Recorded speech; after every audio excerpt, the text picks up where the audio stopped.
Pirates have pushed around the Houston Astros for the first 2 games of this series. And tonight, look to complete their second consecutive 3-game sweep over Houston. National League Central Division standings, the Pirates and Milwaukee Brewers tied behind St. Louis after the Brewers defeated Arizona this afternoon.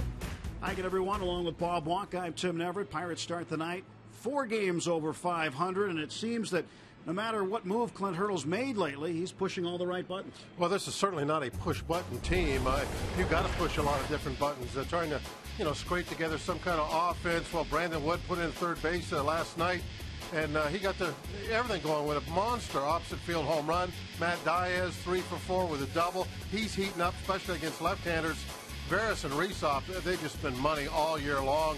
They came in last night and did a great job. The move tonight is Garrett Jones going back to right field, getting the left-handed bat in the lineup against the right-handed pitcher. And look what he's done against right-handers this year. That was what his job was going to be this year, wear out the right-handers, and he's really starting to do that. And I'm looking for Garrett to really have a great second half. Hopefully we see a lot of ground balls out of the Astros. Charlie Morton back on the hill. Did pretty well in his return to the mound against the Washington Nationals. Got a no decision. Yeah, he really got everybody back on the ground, and that's the key, obviously, for Charlie, is keep it simple. Go with that 2-seam fastball. Let the infield help you out, and they definitely did a great job there in Washington.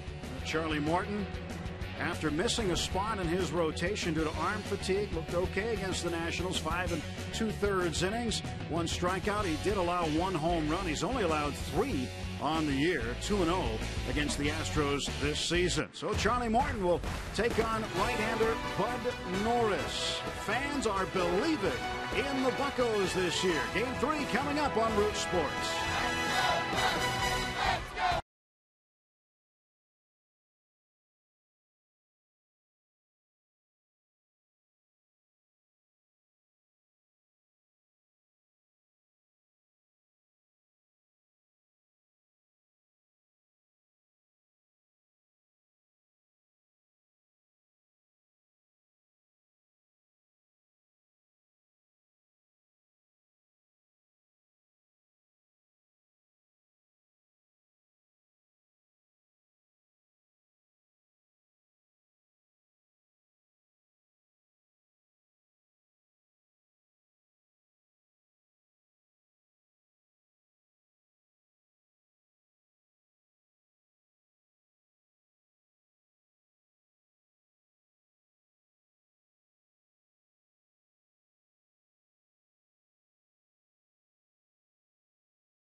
America's Drive-In. It's new, it's better. It's the new Sonic Good. Let's go Bucks.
Is sponsored by Barrel Automotive, Barrel.com, definitely worth the click, and by Sonic, America's Drive-In. It's new, it's better.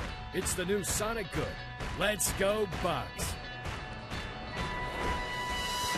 Charlie Morton getting set to deliver the first pitch of the ball game. Game 3 of this 3-game series. Pirates looking for the sweep. And Morton facing Michael Bourne delivers ball 1. 84 degrees here at PNC Park. Just a pleasant night though. A bit of a breeze. Pitch to Bourne is low, ball 2. Take a look there at Charlie's numbers on the year. Everything in pretty good shape. The one problem he's had this year, stat-wise, is left-hand hitters that continue to swing the bat at a pretty good clip against him. That looked like a pretty good pitch, huh? That looked like a very good pitch. Be a long night if he doesn't get that one. Finally, Ron Kulpa calls a strike on Michael Bourne. Certainly a guy that Charlie does not want to put on base. Bourne, the leader in steals with 35. Pumps in strike 2, fills up the count. See that graphic, that huge difference between the left-handers and the right-handers. See the number 3 pitch, that was the one we were talking about. And Bourne, a ground ball to second base. Nice comeback, Chuck. 1 down. Rest of the Houston lineup sent out by manager Brad Mills after Michael Bourne. Angel Sanchez in there making his first start of the series. Then Hunter Pence has got the second highest batting average in the National League. Lee, Kempinger, Wallace, Barmas at short, Carlos Corporon back behind the plate, and the right-hander Bud Norris batting 9th.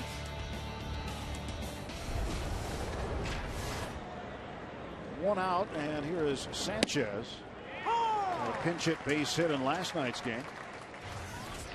It took Charlie a little bit to find the strike zone, kind of zero in on it, but he's done so very well since. Chopper down the third base side, foul. He's just throwing fastballs, and that really is, for the most part, what Charlie needs to do. Just keep things very simple early on in spring training. In the first few weeks of the season, he was really throwing that two-seamer almost exclusively, like 8 out of 10 pitches. With a lot of right-handers in this lineup, I think this is going to be a good night for Charlie. Still 0-2 to Sanchez, 262 hitter. Michael Bourne is going to be an important hitter for him tonight, being a left-hander, being the table setter with all of his speed. It was very important that he got him to start the game. Sanchez fouls it off again. So Charlie's been right around the strike zone here to the number 2 hitter for Houston. Came with a breaking ball that time.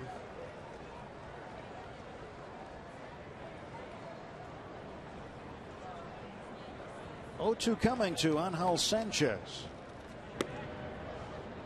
1 ball and 2 strikes. Charlie may have overthrown that pitch. I don't know what that was supposed to be. I know it was supposed to be a fastball, but it almost looked like he tried to throw a 4-seamer. Got a lot of success with the 2-seamer, and he'll throw that the majority of the time. Ground ball to short. Darno. 2 outs. Defensively for Charlie Morton. In the outfield left to right, Presley, McCutchen, and Jones. And the infield has Wood and Darno on the left side. Walker and Overby on the right side. Michael McKinley behind the plate. Those infielders should be getting a lot of work. And Garrett Jones back out in right field, hoping his bat gets to go to work again tonight against the hard-throwing right-hander Bud Norris. 2 down, top of the first, and Hunter Pence the hitter. Pence with a 10-game hitting streak currently. 327 average, and that is second only to Jose Reyes of the Mets. He's the leading hitter in the National League by average. Pence, a ground ball and a base hit. He's got an 11-game hitting streak. This guy just hits. That's all he does. He hits, he throws from the outfield. He had 2 outfield assists in the game on Monday. See that sinker, it's just hit on the ground, but Darno played over in the hole, and the ball hit more up the middle. But that's one of the things that Charlie has to live with, and there's been some games where it's just been simply bad luck. He's given up a lot of ground balls, but they've been in holes. There was one particular game, Citi Field in New York, where it seemed like everything they put in play was either in a hole or a chopper hit slowly that nobody could make a play on. And that was the night that the Mets didn't hit too many beyond 90 feet. Won the ball game. He takes inside, 1 ball and 1 strike. Pirates would end up splitting that series with New York 2-2. And they had a game similar to that later in that series where the Pirates had the punch and Judy offense and managed to eke out a win.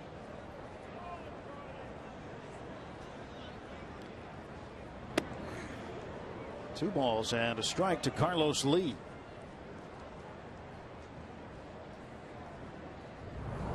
That fastball, when it's up, it just sails in. Doesn't really have a lot of sink on it. That's why Charlie breaks so many bats. There goes Pence. Pitches inside for a ball. Throw down by McHenry. Not there. And Hunter Pence has a stolen base. It's just his 5th of the year. He usually runs a little bit more than what he's been doing.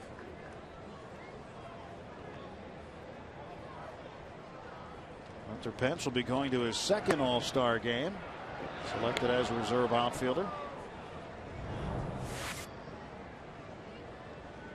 Pence in scoring position, 2 men out. And a 3-ball, 1-strike count on Carlos Lee.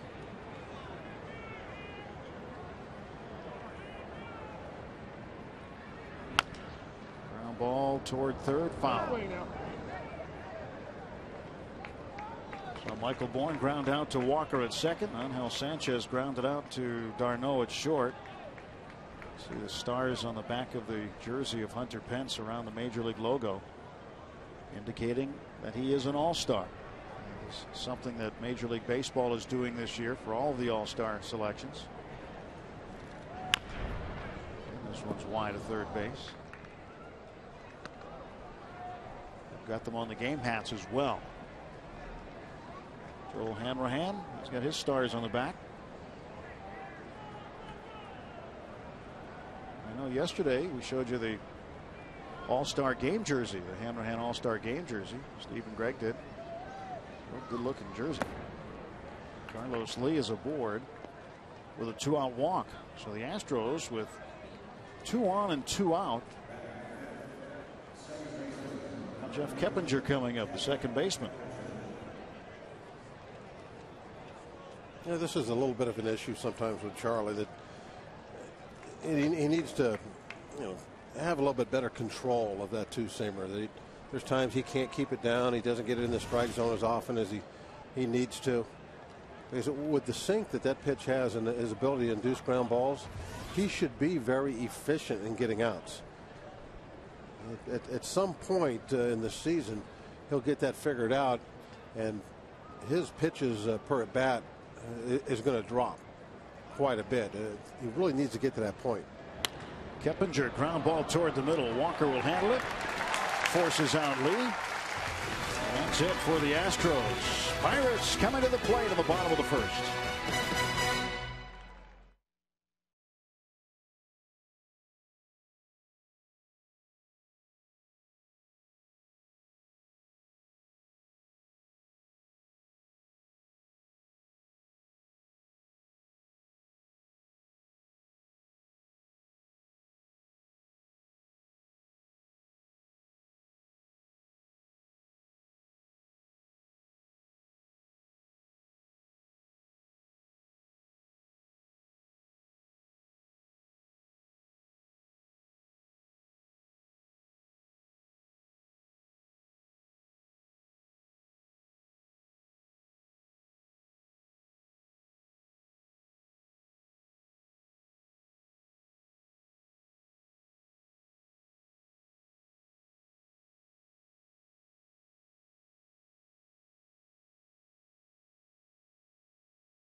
first. And Clint Hurdle sends out this lineup, brought to you by Toyota. Presley and d'Arnaud at the top of the order. Garrett Jones in their number 3. McCutchen cleanup. Neil Walker, Lyle Overbay. Brandon Wood, who had 3 runs batted in last night, back out there at third base. McHenry behind the plate, and Morton doing the pitching, batting ninth, facing Houston right-hander Bud Norris.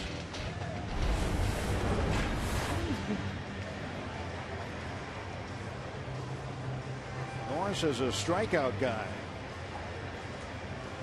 Although he's 0-2 against the Pirates this year.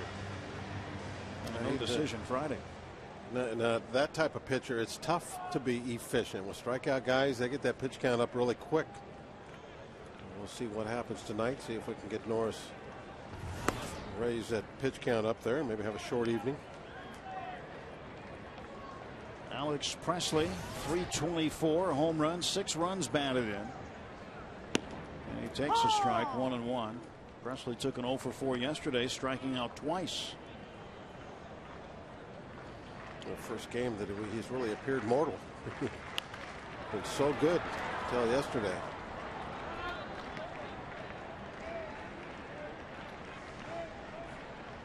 Norris's numbers on the year, there's those strikeouts that Tim was talking about, 110 in 105 innings.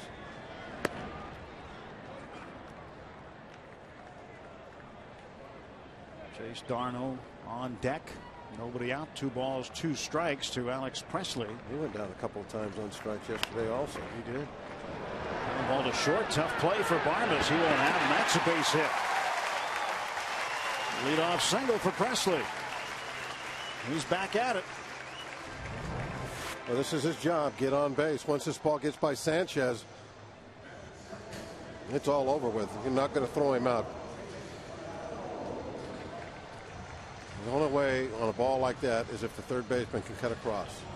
If he can't do it, it's over.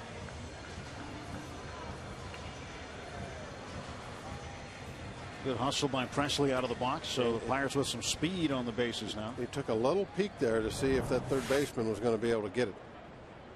Sanchez gave up on it early. Chase d'Arnaud trying to get back in the hit parade after 0 for 4 yesterday. 2 strikeouts like you mentioned. And he bunts. Nicely placed. Norris whips it over to Wallace covering. A sacrifice puts Presley in scoring position. You can never be sure what Clint's going to do. There's some games where he really believes heavily in the sacrifice bunt. I don't know if there's anybody on the roster that hasn't been called upon to at least once to sacrifice. And then some days you're not. So he really keeps the defense guessing.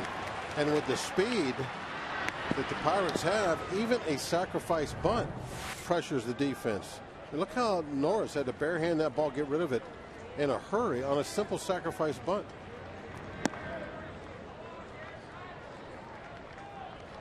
Garrett Jones hitting right-handers at 278. 255 is his overall average.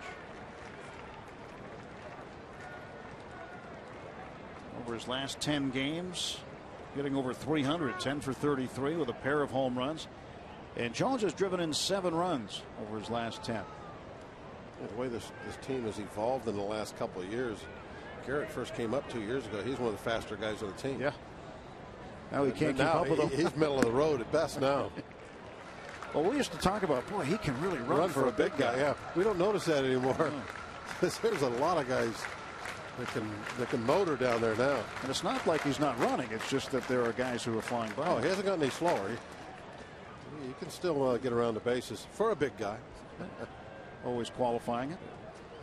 Carlos Corcoran wants to get the signals straight with Bud Norris.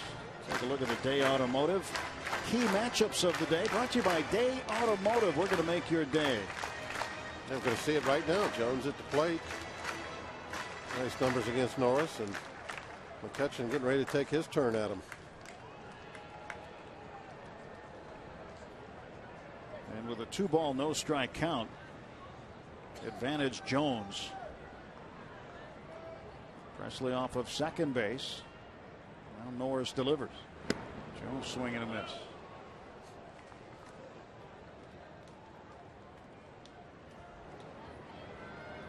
But Norris, 26 years of age, 6 feet tall, 219 pounds, lives in Houston, but grew up in California, born in Novato, California. Went to college at Cal Poly San Luis Obispo.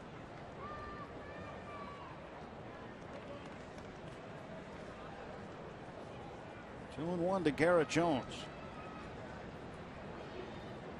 Leadoff single for Alex Presley. Darno, the sacrifice bunt, got him into scoring position at second base. 3-1. I guess Pierce is playing in the pole out in right field, wouldn't you say? Pence is. Or Pence, I mean. Right down the line. Look at that. Huge gap. Right center field gap. I can't believe how close he's playing to the line. Count full at 3-2. Well, the Astros 1-9 in their last 10 games. They're trying to do anything they can to win a ball game. They've lost 5 straight. That equals their season high. In fact, the team had a closed door meeting for more than an hour. Interrupted batting practice. Didn't have it as a result. And ball 4. First and second with 1 out. Brad Mills trying to light a fire under his ball club. But when you're on a team, Bob, and things aren't going well, and you have one of those closed door meetings that goes on for a while, what goes on in those meetings? Nothing that ever helps. That's for sure. I've never seen a team talk themselves out of the doldrums. In fact, there's an old saying that the more meetings you have, the worse team you got. And that's pretty much the truth. You see clubs that are always having meetings, they're not having a very good year. McCutcheon, strike 1.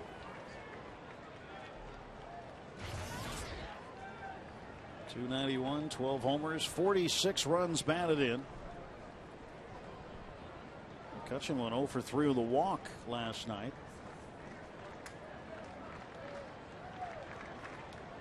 No balls, 1 strike to count. Throw to second base, and well, Keppinger close enough to the bag, but not near Alex Presley.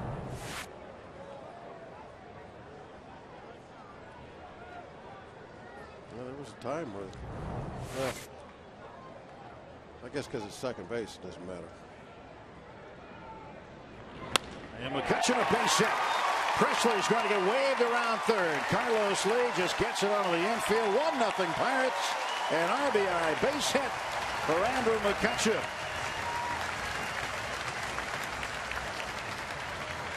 Yeah, that key matchup was right on.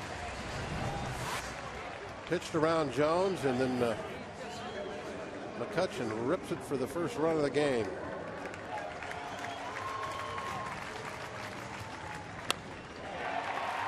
Pirates strike first here tonight against Bud Norris.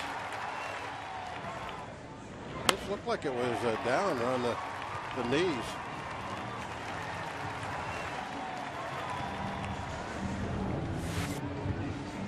Presley, that infield single, a sacrifice bunt, and the RBI base hit. RBI number 47.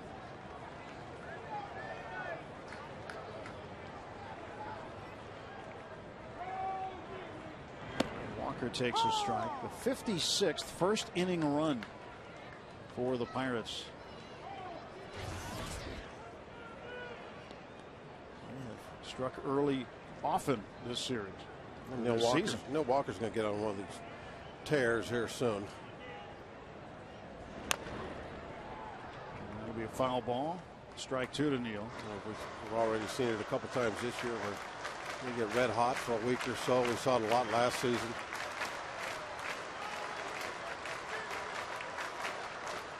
Again, the 56 first inning runs. Pirates are 30-16 when scoring first.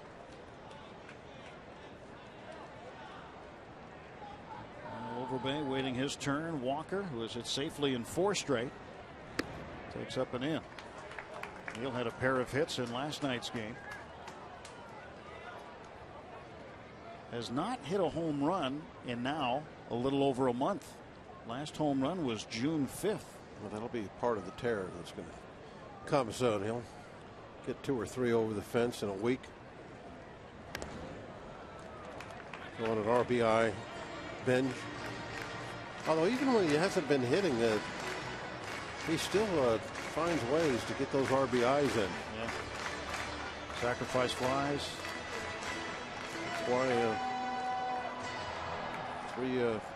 4 games away from the All-Star break. He's got 55 stakes. 1-2 from Norris. Looked like he was just trying to serve that one into left center. Again, the Pirates with Carlos Lee facing them in left field. It's a bit of an advantage because Carlos does not run very well, doesn't have the strongest of arms, and he plays the left field in Houston very well. If you want to compare it, it's kind of like the right field here at PNC Park, but there's so much more room for him to cover here. They got just enough of it to stay alive.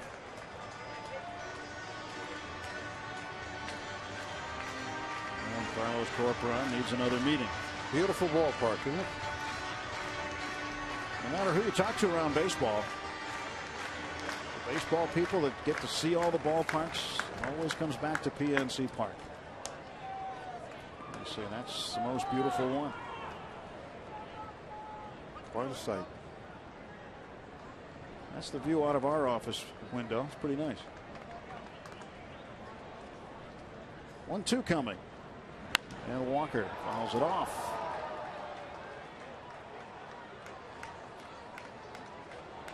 Neil Walker, part of the reason that there are so many re-energized Pirate fans, not to mention the 45 wins here before the All-Star break, but the thing that comes along with being a hometown guy, people like watching you play. They can do it in a hometown ballpark. And he has handled things extremely well. There's always things that come along with being the hometown guy. Get pulled in 18 different directions every day. But Neil has done a great job to stay focused.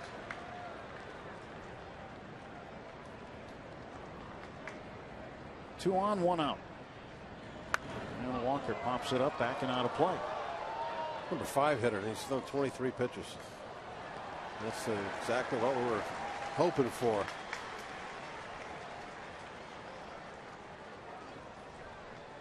Make him work early. Over the last 3 games, he's had multi-hit efforts. 7 out of 13. 1 ball, 2 strikes, 1 out.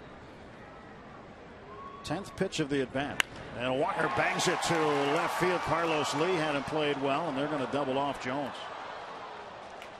So Garrett Jones got caught too far off the base. Pirates do manage a run and lead it after the first inning, 1-0.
Ends up with a double play to end the inning off the line drive to left by Neil Walker.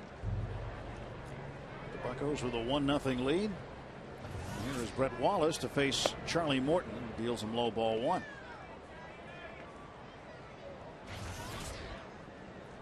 Wallace 285.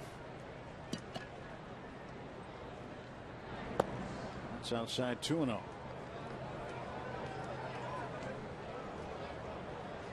Wallace is a player the Astros are excited about. Young kid who ends up stepping in as the regular first baseman this year. It's this one to center field. McCutchen had no idea where it was. Couldn't see it. Sun got him. Sun aided base hit for Brett Wallace. You watch McCutchen. He starts giving ground right away. He doesn't realize that he needs to be going the other direction.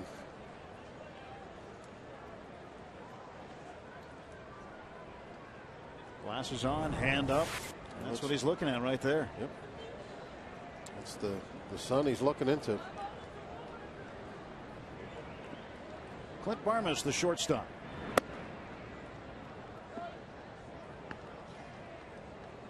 I want to know to Barmas.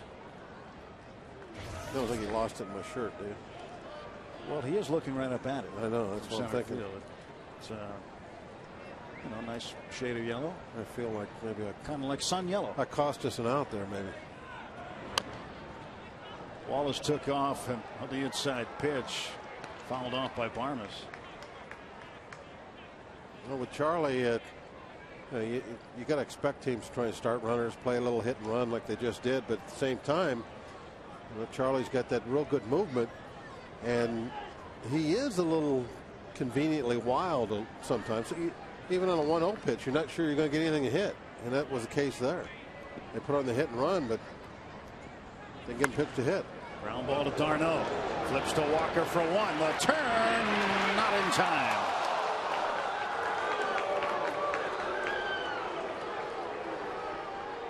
Barmas beats it out, and there is 1 out. Now this ground ball took d'Arnaud just far enough to his right that they couldn't get the double play. It's just a couple of steps, but that's what Barmas needed. A bang bang play at first to beat it out.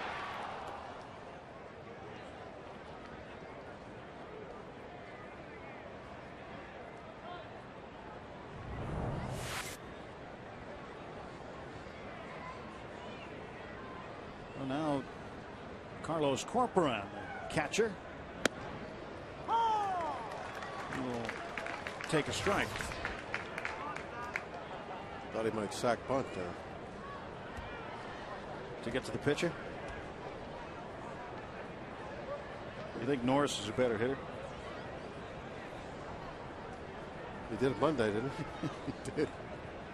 They did sacrifice to get to the pitcher on Monday. Wow. That ball had a little movement on it. Curveball. How about that? Ball was in the strike zone. That's how much movement it had. See the strike zone line up? 0-2. This one outside. 1 ball, 2 strikes to Carlos Corporan. Corporan, you may remember, was the catcher on Monday that held his ground, blocked the plate. Josh Harrison ran into him. Didn't play in last night's ball game. J.R. Tolles did the catching.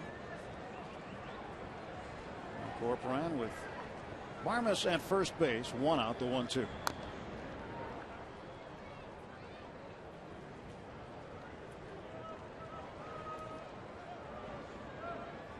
Astros start the night 29-58.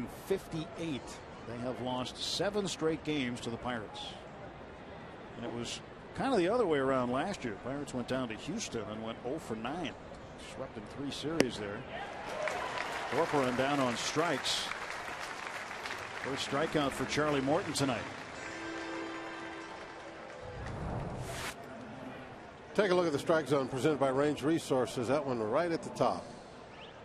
92. Had a little vertical break of 5 inches.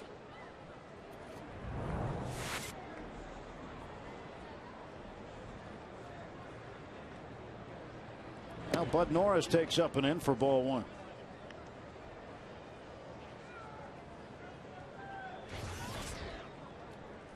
Norris 103 is the average for him. Managed to drive in 4 runs though. Does have a double to his credit. 2 down and a runner at first. Ooh, watch out. And Michael McHenry goes out to visit with Charlie Morton briefly as Bud Norris thinks about it. Yeah, Bud got a real good look at that one. Oh, tight. And McHenry is like, hey, this is the pitcher. You don't want him doing that to you, do you? Had his say at the mound and walking back. Pitching coach Ray Searage. You see Chris Snyder there too. Snyder had success working with Charlie Morton. Snyder still on the disabled list after back surgery. Around the ballpark every day.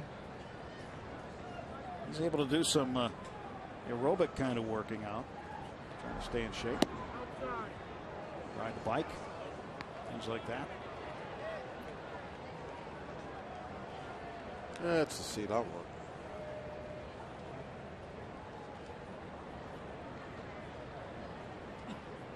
Someday I'm going to watch a game from those seats. Runner goes, but there's a strike called on Norris, and Barmas in safely without a throw. I wonder why Michael didn't throw this one. Huge jump.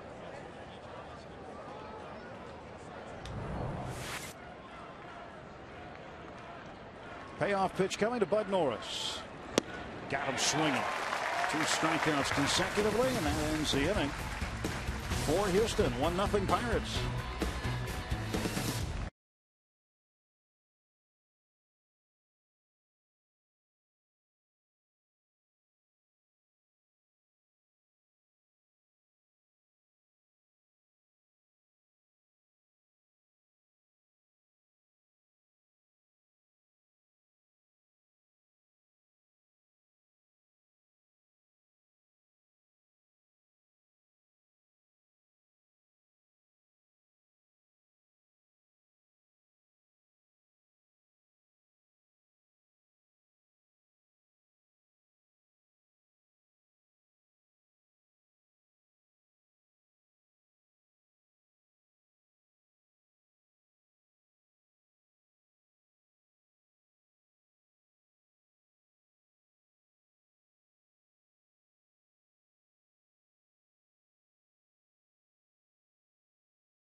June 21st, PNC for the Achiever in U.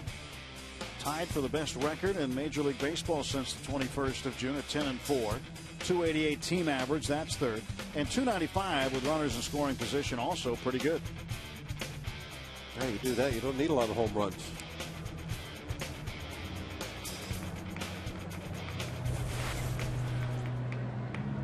Charlie Morton with 2 strikeouts. Got Corporan, got Norris. Pirates with a 1-0 lead. Batting in the bottom of the 2nd inning. Along with Bob Walk, I'm Tim Neverett. Lyle Overbay at the plate. And Lyle will take ball 1. Lyle has 3 straight multi-hit games. 4 RBIs through that time. Puts this one down the left field line. That'll be a foul ball. Overbay 2 out of 4 with a pair of runs scored in last night's game.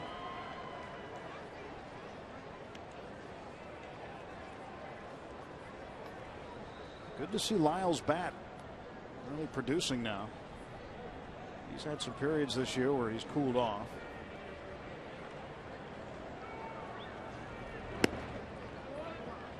Two balls and a strike now to Overbay. Well, because we're not a home run hitting team, it really does take everybody to be involved. Got to be a team effort. Last night you got runs from Wood, McHenry, Karstens. It's a team effort. Take a look at the strike zone presented by Range Resources. That ball smidgen low at 94. Norris kind of looking off to the side. He thought he caught the knees. Overbay with this one tailing away from Bourne. Long run for Bourne, and what a catch. Full speed. Michael Bourne tracks it down, and Overbay is out. He can certainly run him down. Phenomenal speed, and he needs it in that home ballpark. They have a huge center field at Minute Maid. They need somebody out there that can really run, and he can do that. That sun is gone now in center field. Center field's been a little easier to play. Here is Brandon Wood. Wood had a home run in last night's game. Also finished with 3 runs batted in. Had an RBI single as well. Boy, just a great drive too. I mean, well out of here, and he hit it to right center. Opposite field. Finds himself behind quickly. 0-2 to Norris. I talked to him in the clubhouse today about that. He said, got a good pitch to drive on the outer half of the plate. Just went with it. Felt like he got the barrel on the ball very well. This time is an at bat he'd like to forget as he strikes out looking. Goes down on 3 pitches. This one he will forget about. Right on the inside corner.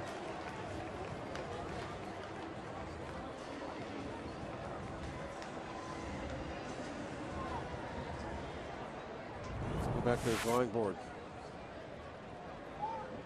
Well, Michael McHenry batting with 2 outs and nobody aboard. Norris got the outside corner. He's pretty inconspicuous when he sits in the seats, isn't he? You never notice him. And that one outside. 2 balls, no strikes.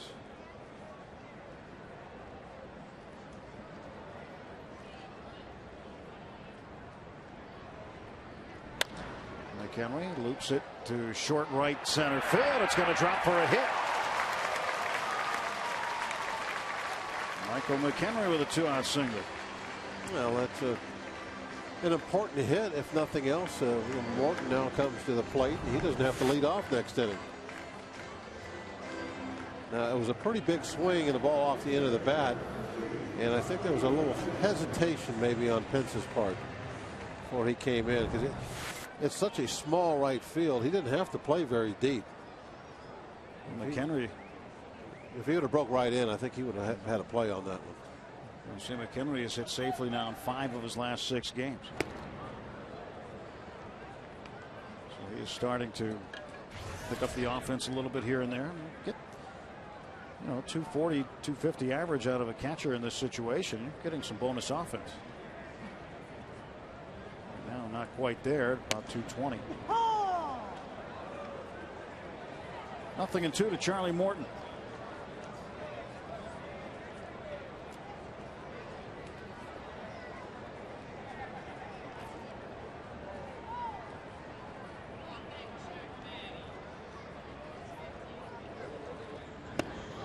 And Charlie down on strikes. 1-0 Pirates heading to the 3rd.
Herter was very vocal about his center fielder Andrew McCutchen not making the All-Star team.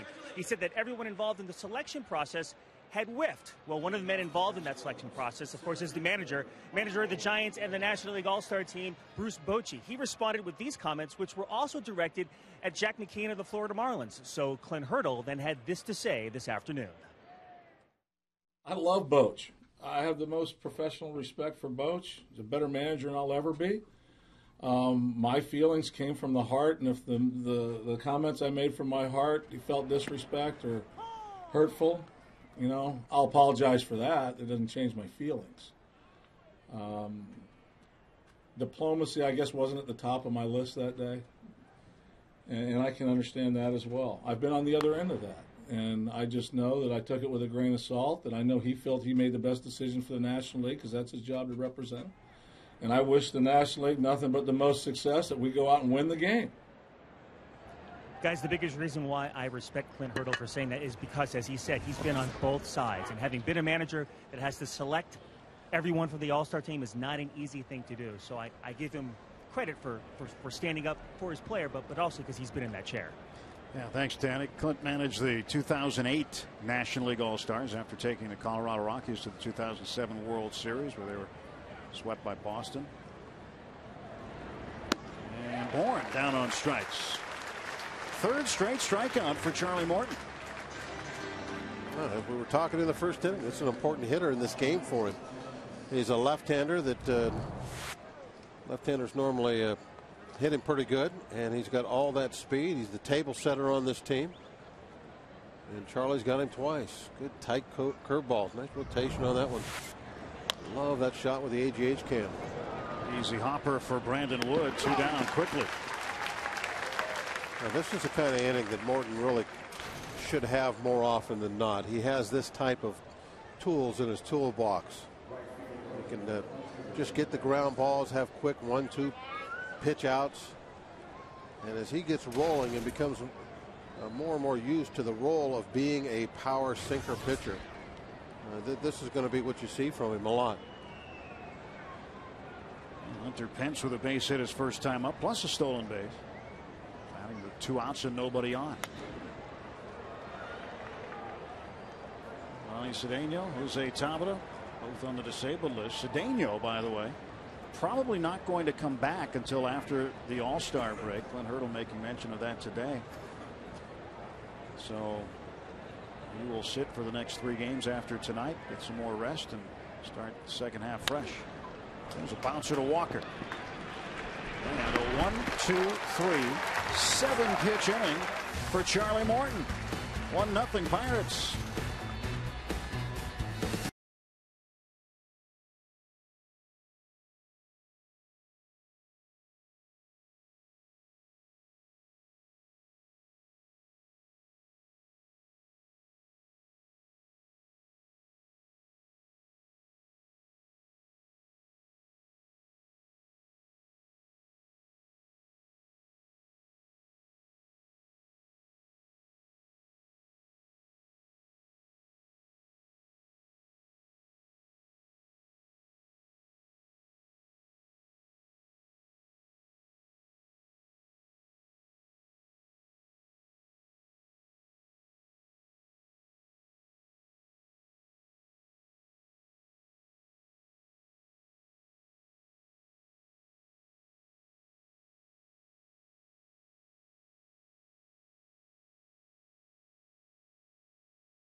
sponsored by Day Automotive. We're going to make your day. Let's go Bucks. They believe.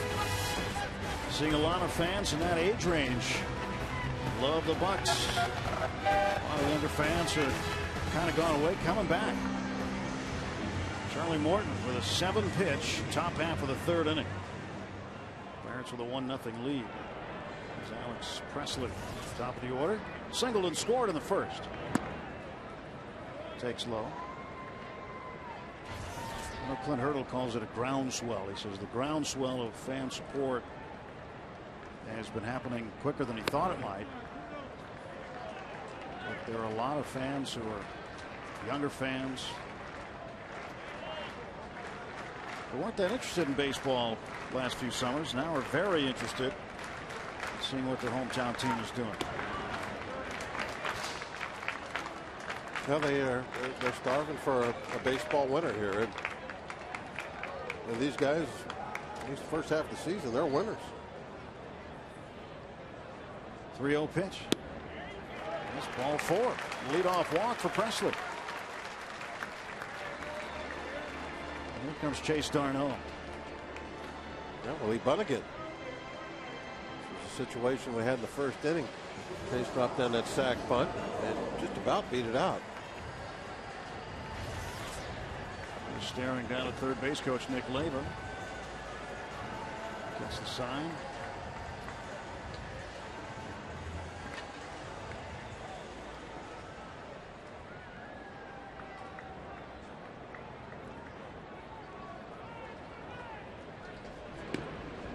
Presley back in plenty of time.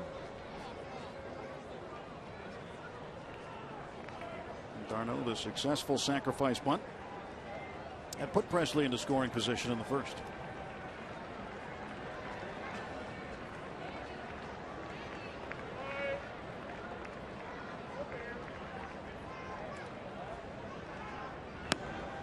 We'll take a strike. Well, okay, there was a nice slider.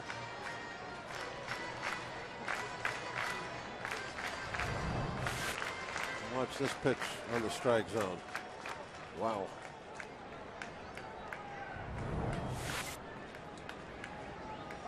Darno making his 6th start at shortstop tonight. Just think, if you could do that, I'm sorry, I was going to say, if you could do that every night, you'd be in the Hall of Fame. I think so. That pitch right there, bang, bang, bang. That's what it's all about. What's so hard about getting it there? You know where you want to throw it. Yeah, exactly. It would be easy if it was that easy.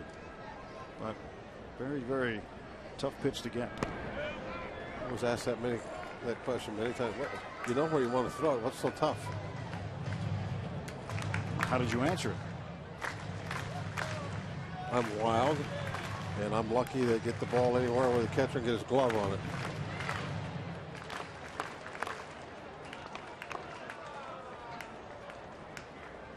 We'll get the scorecard out there, it looks like. 1-1 to Darno. Inside 2-1.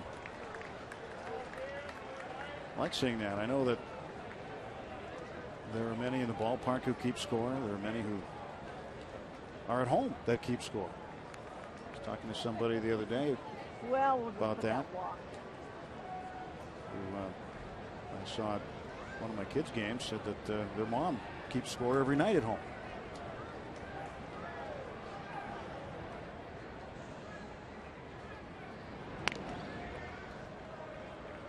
Good hit and run count, 2-1. Pitcher is likely to throw the ball at least near the strike zone, if not in the strike zone. He doesn't want to go to 3-1, that's for sure. That's what you're looking for, something that the hitter can get the wood to. Darno awaits Norris and his 2-1 pitch. Presley takes off, a chopper to third. Sanchez will throw out Darno. He moves Presley over, who was on the move anyway. Yeah, now with 1 out, a man in scoring position. Here comes Jones.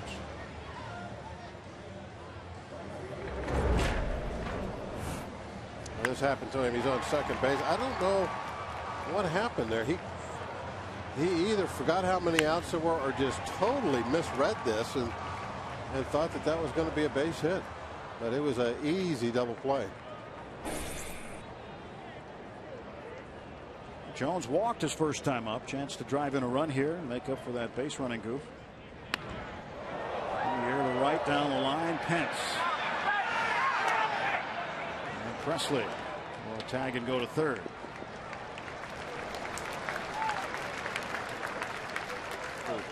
Talking earlier about all the different ways this team has to do different things to score runs. They hit and run. They got Presley over to second base, get him in the scoring position. These are all tools that Clint has to constantly use. He used the sacrifice bunt in the first, hit and run this time.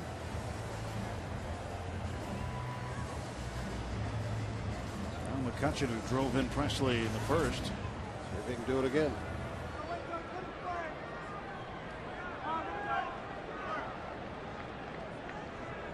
McCutchen has hit safely in 7 of his last 8. They're going to appeal second to see if Presley left early or not. When he did tag and when he left, he stutter stepped just a bit. That probably cued Houston into trying to pick up an out on an appeal. But he still tagged and left the base at the right time.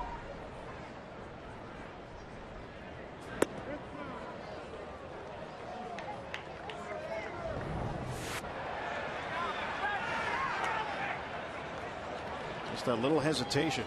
You know, I was wondering when I saw him do it in live action, I thought maybe he'd stumbled a little bit. Look at the replay. He just kind of stopped for a moment. I don't know what that was all about.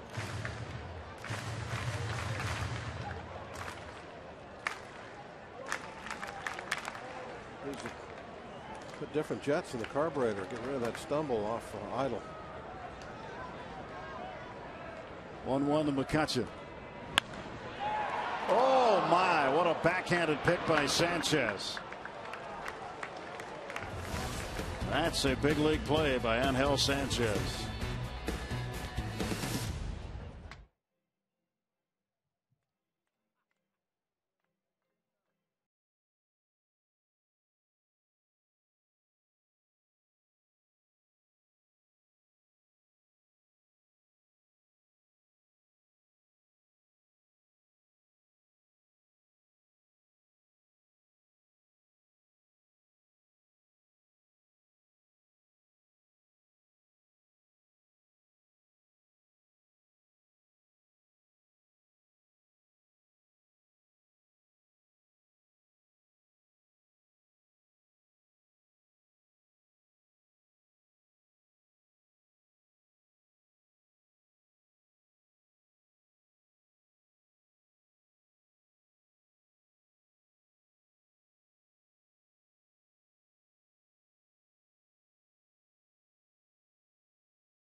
By Toyota. Buy right the first time and save more. Visit your local Toyota dealer for details. And by AT&T. Let's go Bucks. Time for tonight's AT&T Mobility Trivia question. Here it is. It's coming.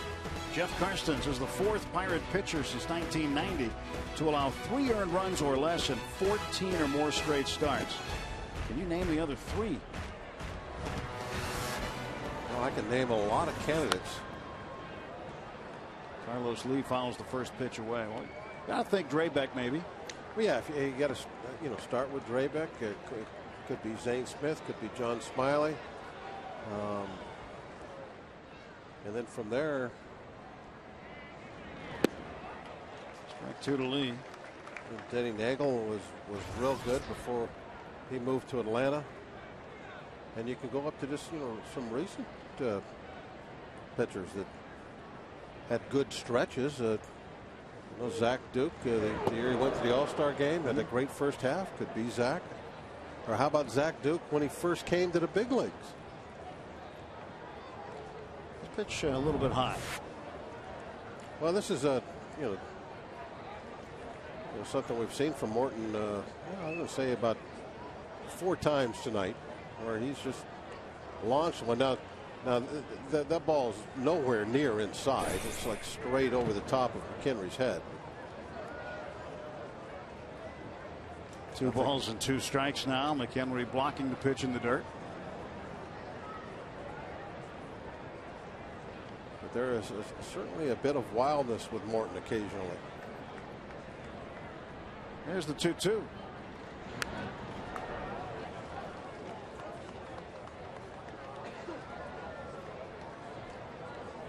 Carlos Lee walked his first time up.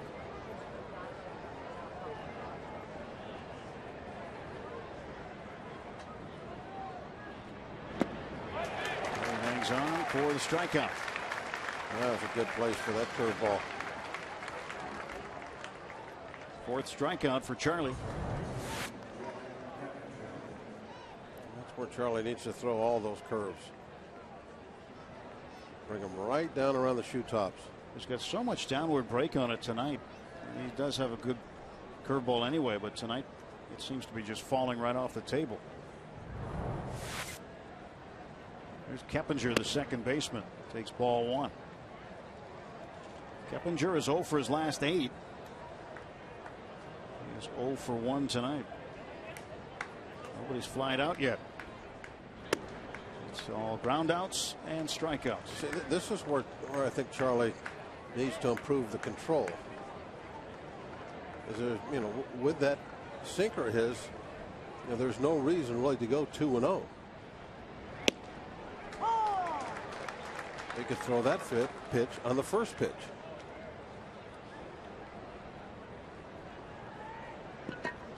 I don't know if he's just trying to be too fine, but with that kind of movement, he should just be trying to throw a low strike down the middle.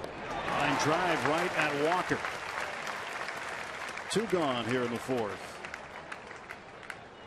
Hey, Pirate fans, we want to hear your questions about the game tonight. Text the keyword booth followed by your question and name to 412-412. We'll ask your question to Bob a little later on in the game. Remember, message and data rates may apply. You have a question about Charlie or a question about pitching? About Bob's attire tonight? Wardrobe questions? Yeah, I can handle that. Wallace fouls it off. He just texted in just like that. 412-412.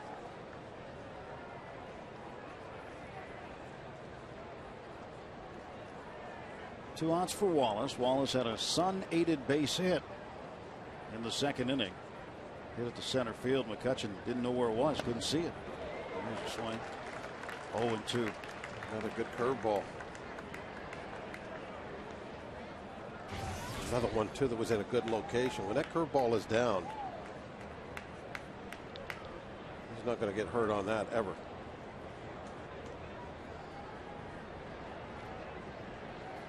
0-2 pitch. Got him. So Charlie Morton strikes out 2 and retires the Astros in order again.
Bottom of the fourth inning here at PNC Park on a gorgeous Wednesday evening.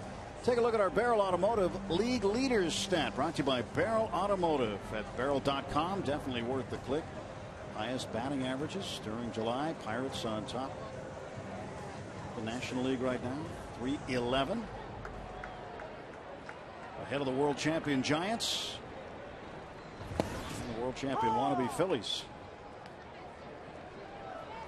Neil Walker lined out to Carlos Lee in left field first time up. First half of what turned into a double play. After a very long at bat. I can't remember now how many pitches he saw, but around a dozen, wasn't it? Yeah, close to a dozen. Certainly made Bud Norris work. Norris has just thrown his 52nd pitch of the game.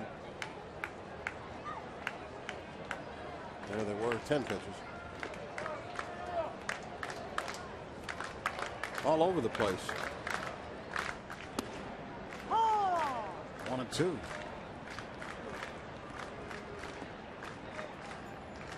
Earlier today, Casey McGee hit a 3-run home run late in the ball game for Milwaukee. And Brewers salvaged that series with the Diamondbacks. They salvaged the game, not necessarily the series, but they did lose 2 and won today thanks to Casey McGee's 3-run shot. John Axford would come in and pitch the 9th and earn his 22nd save for Milwaukee. They're now even with the Pirates in the standings. The Reds and the Cardinals will start about 5 minutes from now, and the Cardinals poised to sweep the Reds.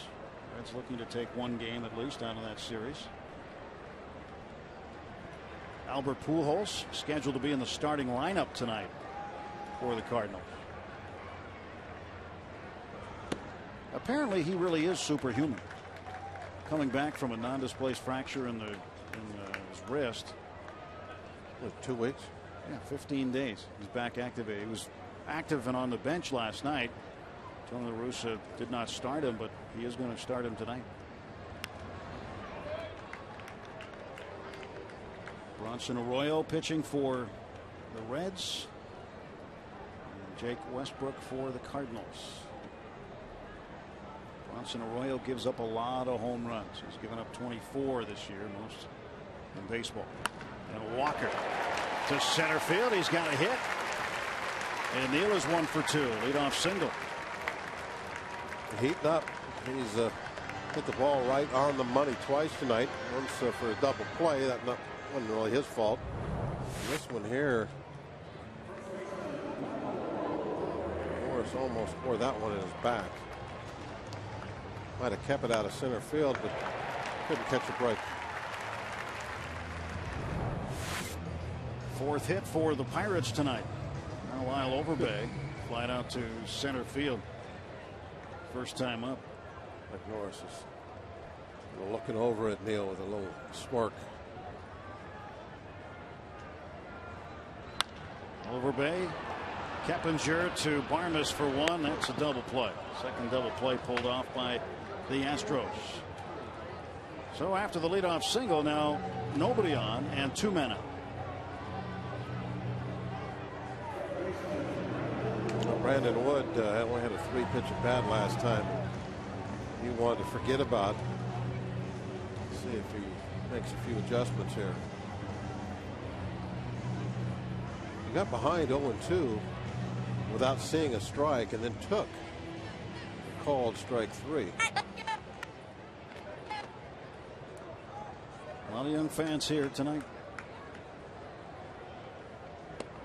Wood takes a strike. Oh, there's a little painted slider. Wood was claimed off waivers from the Angels on April 22nd. I asked him today if, when he was at spring training at Diablo Stadium in Tempe, Arizona,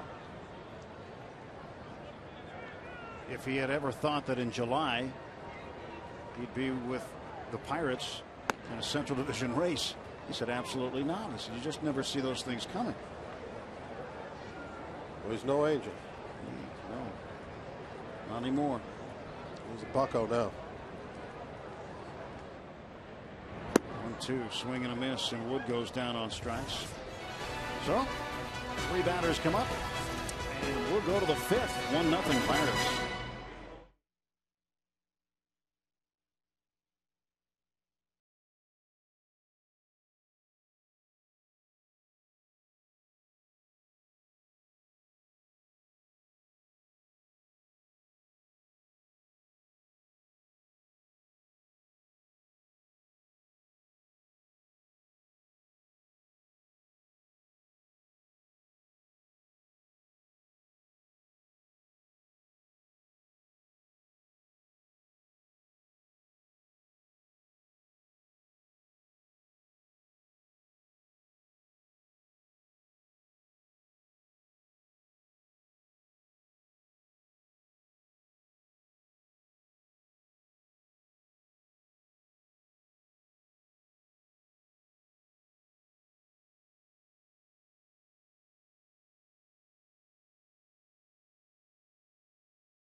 Nothing lead over the Houston Astros. Our AT&T Mobility Trivia question. Jeff Karstens, the fourth Pirates pitcher since 1990 to allow 3 earned runs or less in 14 or more straight starts. Can you name the other 3? You mentioned Zane Smith as one, right? And that was one. Francisco Cordova. And Oliver Perez. That was one I didn't think of. Earlier I thought about Cordova. Obviously, he really had a great run. Part of that no-hitter. But I forgot about Oliver Perez. You did mention Cordova when we were discussing it earlier. I'll vouch for you. Well, there was a lot of guys that you could think of that may have put together a nice string. Guys like John Lieber. He had some good Bucko years. Armas a base hit to lead off the fifth for the Astros.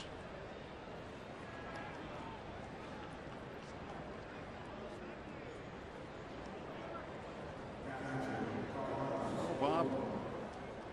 Anybody seen Bob? I'm right here. Oh, there you are. So, Bob. All right, I want to give you our text poll question tonight. Do you like Bob's shirt? Yes or no? 412-412. Text 1 for yes. No, 2 for no. Nice lemon color.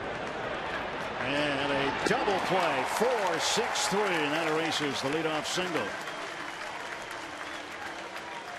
Yeah, that's what happened in the bottom half of the inning. A leadoff single by Walker. Quick double play. And Pirates return the favor. Carlos Corporan, the catcher, hits into the twin kill. Darno got that ball over there in tons of time. Nice work in the middle. Hey, you like my shirt, buddy. I do. I like the lemon color. That's nice.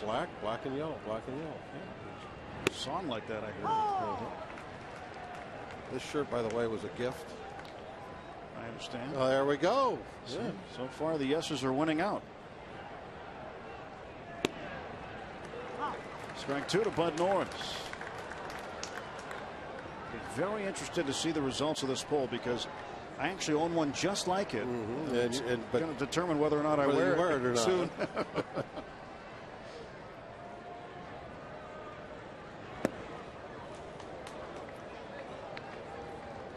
Oh, I like it, Bob.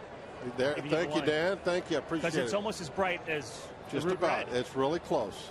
It's bright as well. Really close. It is kind of bright. Oh, the shades are good. You know, just trying to protect my retinas every time I look over at you. Well, that's why early on I wasn't sure if it was the sun or my shirt that got in the way of McCutchen. That's close to that color there. Chuck's number 7. 2-2 and Norris pounds it foul.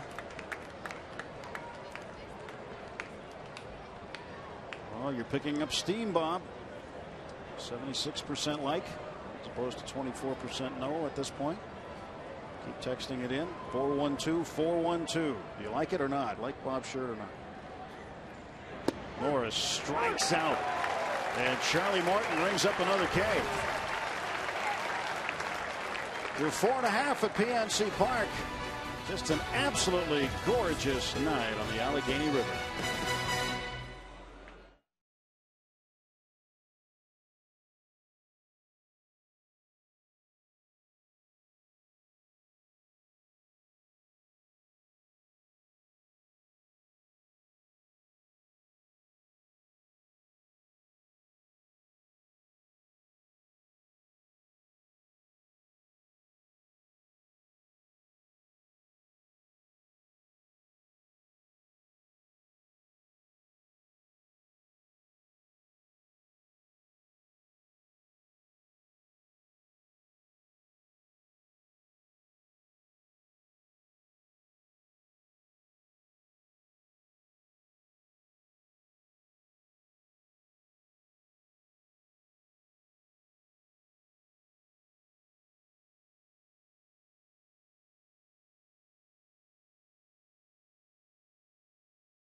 At PNC Park. Let's see, what do Greg and Steve think? Do you like Bob's shirt? No. He says no. And what about Steve? You know, this is a text poll. This is Steve. It's one number. He's writing a poem there. Oh. Wait a minute. No, he wrote the number one. One. Yes. So there. That's a split. So I got a yes decision. or a no. All right. Attaboy, Steve. To go to the tiebreaker in the booth. So if those guys can't decide, I think you have to leave it up to the viewers. I think it looks like one of those banana flavored popsicles. I think that's kind of what I look like. Which are my favorite, by the way. Yeah, they keep turning that yes. The yes bar is going to be the color of my shirt. It's about the same color. Yeah. Michael McHenry fouls this one off. 1-1 to count to the Pirate catcher. Now, how many people made comments to you before we went on the air tonight about the shirt? I got comments the whole way up to the booth from the first second I got here. What was the best one you heard? I was expecting it. I was going to get attacked by bees, things like that. Anybody seen me use that one earlier? It's like the same color as the BP top. I'm just trying to get into the spirit of things. There's a copycat. See, you're starting a trend. Yep. McHenry. Oh, and a catch by Wallace. See, now last time he got that little pop fly off the end of the bat that fell in. All evens out. Brett Wallace with a stab here. He definitely hit this one right on the nose. Wallace, good reactions. Look how far off the line he was to begin with.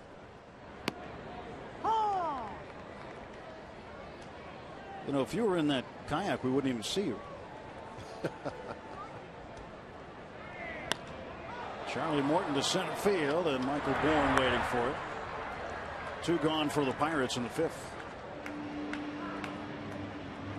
Alex won't be leading off this time. But there were 2 outs. I'm pretty much holding right in there. Yeah, you're in there. You're in there.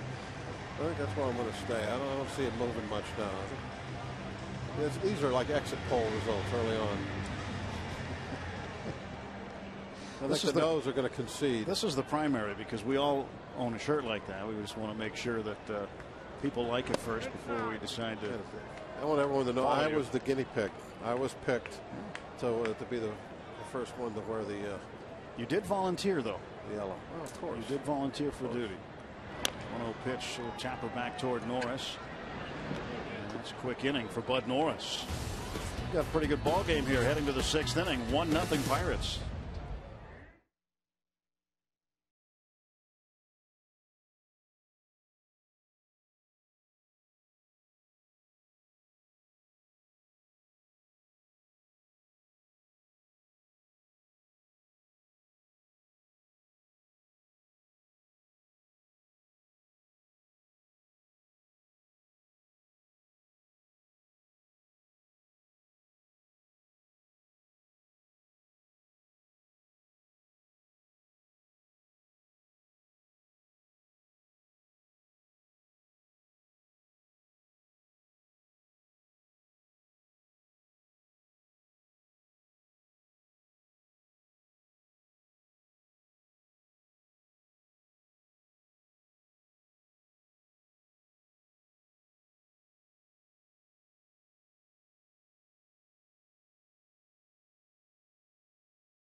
Neck and neck. Will it be a photo finish? Nope. Looked like Saul edged out Oliver right at the end. The pierogi race finishing up here in the last of the 5th. Now on to the top of the 6th inning. Top of the order for Houston. Michael Bourne slaps one down to the shortstop d'Arnaud. And that one gets away from Overbay.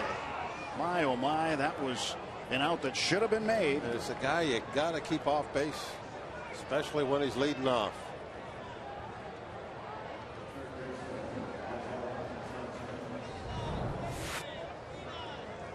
This looked like it was going to be difficult right from the beginning. d'Arnaud didn't glove it real clean. He had to go back after it a second time, and Overbay trying to keep his foot on the bag and reach as high as he could without jumping.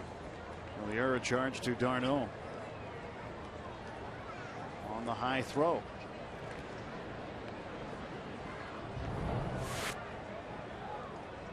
I think if Overbay tries to go any higher, he's going to have to leave the bag. Ball just wouldn't stay in the glove. Angel Sanchez takes inside, ball 1. Be a good time for another ground ball to the infield. Sooner than later. I got a feeling Bourne's going to run.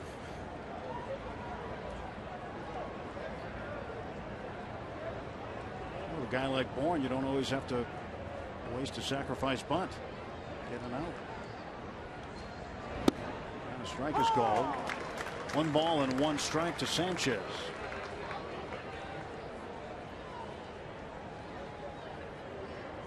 Chris Heisey and Jay Bruce have hit the ball a long way already. They're in the bottom of the 1st inning. Reds up over the Cardinals 5-0.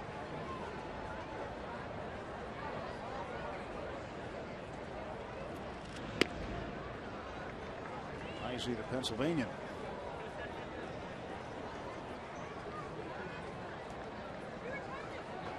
Greg Brown's neck of the woods. Mechanicsville? Mechanicsburg? Berg? Up near there? No, it was a Burgerville.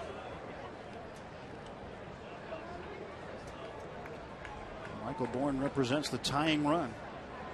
Pirates get their lone run in the bottom of the 1st inning. Presley a base hit. Sacrificed by d'Arnaud to second base. MCCUTCHEN would get him around with a single and a bunt foul. 1-2 to Sanchez.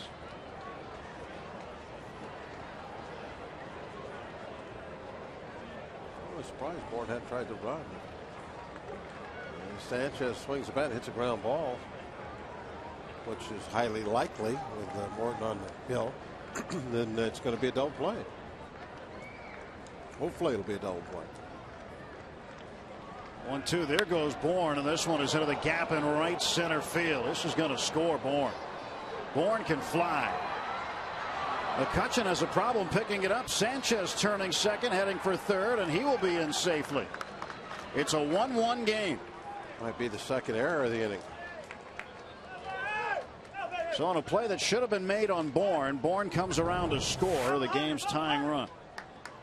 And now Sanchez going the other way with it, driving in Bourne. A tough pitch to go the other way with. That was a sinker, kind of boring down and in on him. And I think that drop turned a double into a triple. But Bourne, once this ball hits the grass, he is home free. See him break it down there at the end.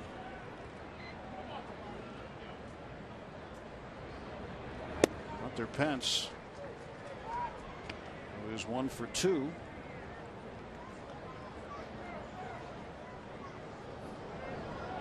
You're in a pitcher's duel like this, you've got to play good defense. Becomes crucial, critical. And Pence base hit. Now the Astros have the lead.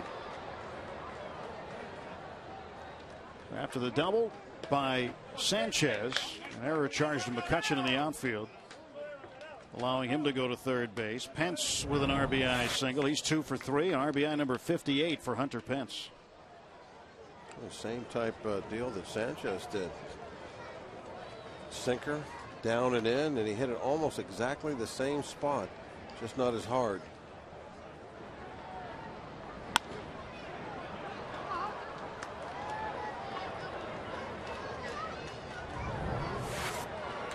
Now Carlos Lee, and all this with still nobody out. Lee to center field. Here comes McCutchen. He slides. It's by him. And this is a whole lot of trouble right now for the Pirates, as Pence is going to come around and score easily, and Carlos Lee going to third base. It is now 3-1.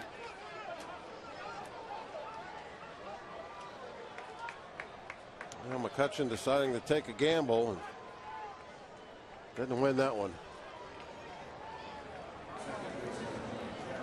Carlos Lee in with a triple, and that is a rare sight. It looked like he could have caught that ball, I think. It didn't bounce in front of the glove. He just didn't have the glove down low enough. Went under the glove.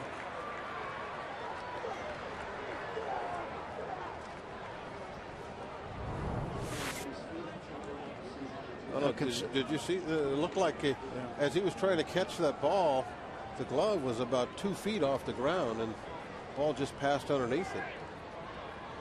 Ray Searage will call time and go out and talk.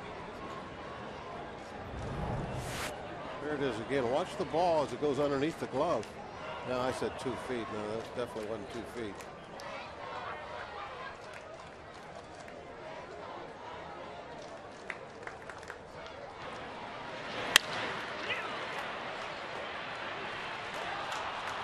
Again, he doesn't run particularly well, but the unusual thing about Carlos Lee this year, Bob, this is his 4th triple. Now, last year he only had 1 the entire season, 1 in 2009, didn't have any in 2008. He only had 3 triples as a Houston Astro since 2007. He's got 4 now this year.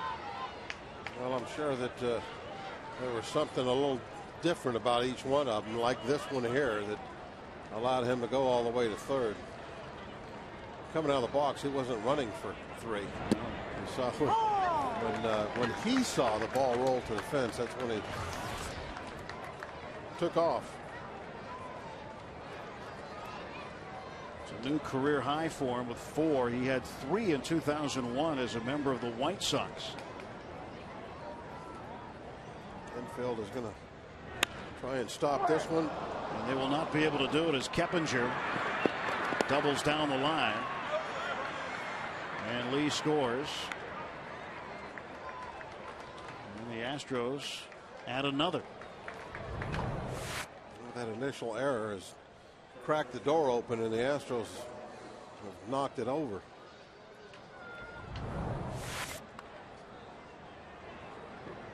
Chris LaRue warming up. Pirates with action in the bullpen. Charlie Morton very, very good to the first 5 innings, and here a leadoff error on Michael Bourne's ground ball to short has kicked open the door for the Astros. And the Pirates need to get some offense going. That's probably the understatement of the game. And it's not as though Charlie's been throwing a lot of pitches. He's only thrown a dozen pitches in the inning. 1-1 now to Wallace.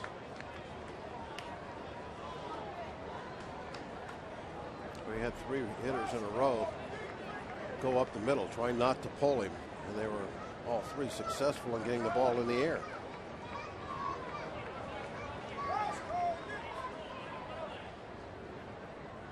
And that's pretty much the key to any sinker baller is you can't go up there and try to pull him. You'll hit ground balls all day long. You got to go up the middle the other way.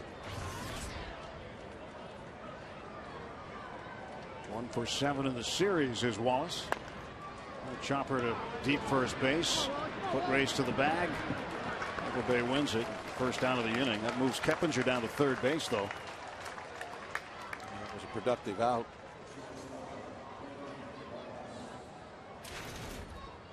Well, now Charlie will face Clint Barmas. Barmas singled in the 5th, was erased as part of a double play.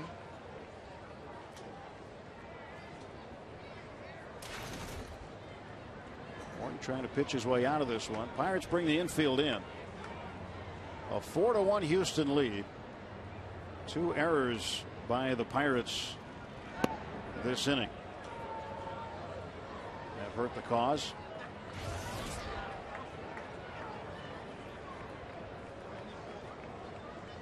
With the win last night, the Pirates' home record is over 500 now at 21-20. Like to fight their way back and keep it over 500. And it's going to be tough now as the Astros will add another run, an RBI single for Clint Barmas. And that is his 300th career run batted in. Yeah, it's always a lot easier with the infield in.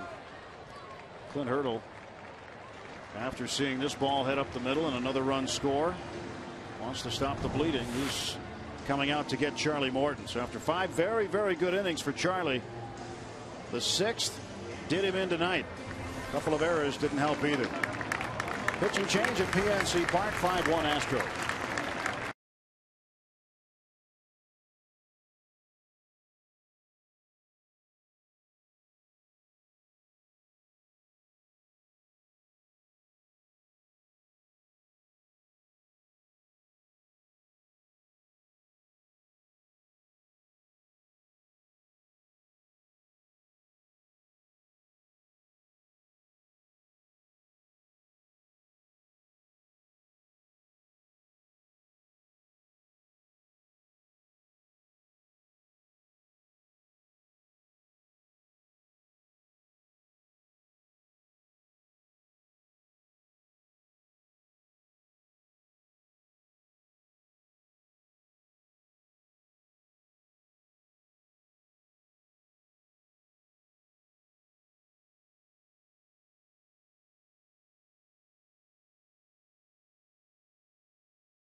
Shirt Friday. All fans through the gates get a Pirates t-shirt courtesy of Duquesne Light. For tickets, visit pirates.com/free shirt Friday. Cubs coming in on the weekend, Friday, Saturday, Sunday. For Charlie Morton, a very tough 6th inning. As 5 runs have come across after shutting out Houston for the first 5 innings of the ball game. And now Chris LaRue comes on for the Pirates, former Florida Marlin, last year with the Marlins and the Pirates. He joined the team on the recently completed road trip in Washington.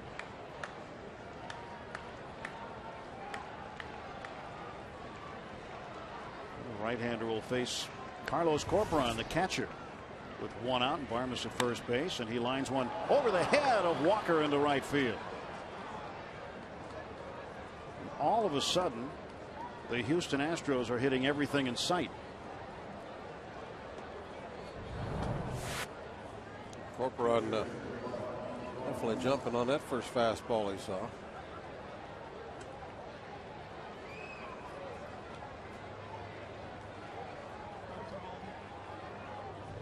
We need a break here, something.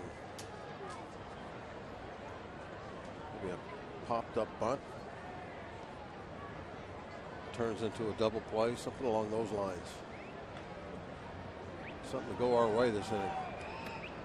Bud Norris is the 9th man to come to the plate, and there's only 1 out. First and second. See how the Pirates defend the bunt. Chase Darno pretty close to second base. And the ball's bunted back to the mound. LaRue turns, throws to first. Walker covering. He'll take the out there. The Astros are batted around in the 6th.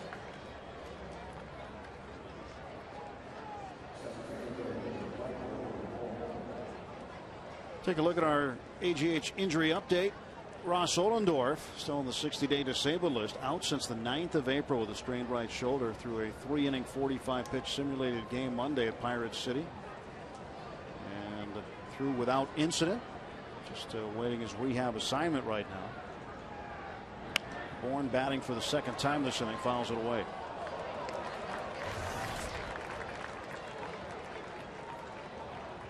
Well, for Ross, it has been a difficult time for him. Apparently feeling well physically. Just getting ready to see where he will fit in terms of the rehab assignment. And that's strike 2. And where will he fit in to the rotation? That's another very good question right now. A lot of tough questions to answer as guys start getting better. Pirates brass met today. Clint Hurdle, general manager Neil Huntington, among a host of others, and they were in that meeting. Of course, a lot of questions came up. With the trading deadline around the corner, how about these young players who've come up and performed well? And Michael Bourne down on strikes, but serious damage done as Houston puts 5 up. 5-1 Astros.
Coors Light 6th inning, time to check out tonight's Coors Light Freeze Cam. McCutchen belted that ball down to third. Sanchez able to pick it out of the dirt. Look how long that baseball is. Wow. That's Coors Light Freeze Cam, brought to you by Coors Light, the world's most refreshing beer. You see that, Tim? They froze it. That baseball was a foot long. It was, wasn't it? Yeah. That was a heck of a play, though.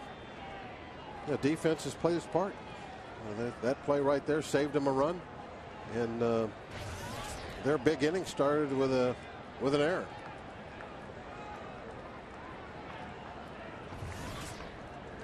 Chase d'Arnaud takes in the dirt. 1 ball and no strikes. Chase is 0 for 1 with a sacrifice bunt. Pirates need to generate some offense. Don't need to get it all right away. Just need to get something going, get it started. Bud Norris, who was 0-2 against the Pirates this year, just hung around after giving up that first inning run. He has held the Pirates to just 4 hits. It was a fine pitcher's duel before the top of this inning. 1-2 to d'Arnaud.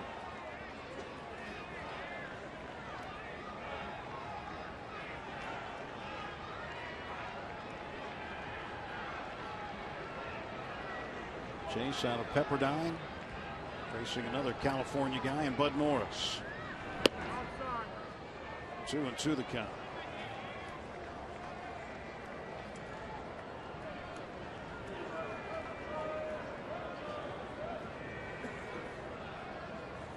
Two balls, 2 strikes. And d'Arnaud, a ground ball up the middle and a base hit. Leadoff single for d'Arnaud. Let's hope that's the beginning of something offensively for the Buccos.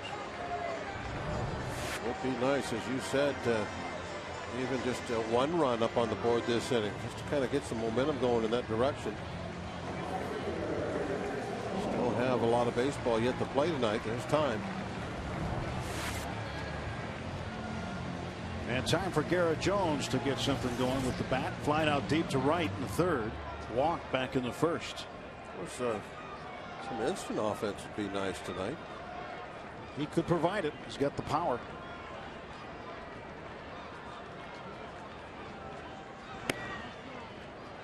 Ball 1. Bud Norris threw a lot of pitches in that first inning. Settled down a little bit. Had a couple of innings where he faced just 3 batters. He's now up to 77 total pitches. 2-0 now to Jones. Jones and then Andrew McCutchen and Neil Walker to follow.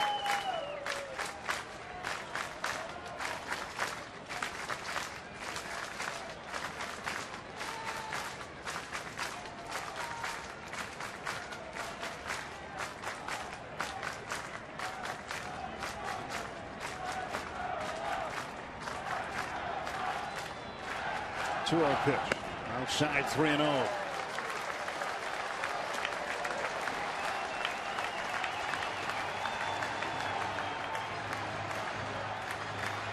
Pirates have taken the first 2 games of this series, trying to come back and gain a sweep. They swept Houston down there in the last meeting. 3-0 down the middle for a called strike. Yeah, it's tough to swing 3-0 when you're down 5-1. You're looking for a little help. Base on balls would be great right now. A couple of guys on base. Pretty much had to take that one right down the middle. Runner goes. And d'Arnaud is in there. Just got the left hand in. And a stolen base for Chase d'Arnaud. He's not afraid to run. That's been obvious. 5th. He will go. You give him the green light, he's not going to hang around. Just got his hand in.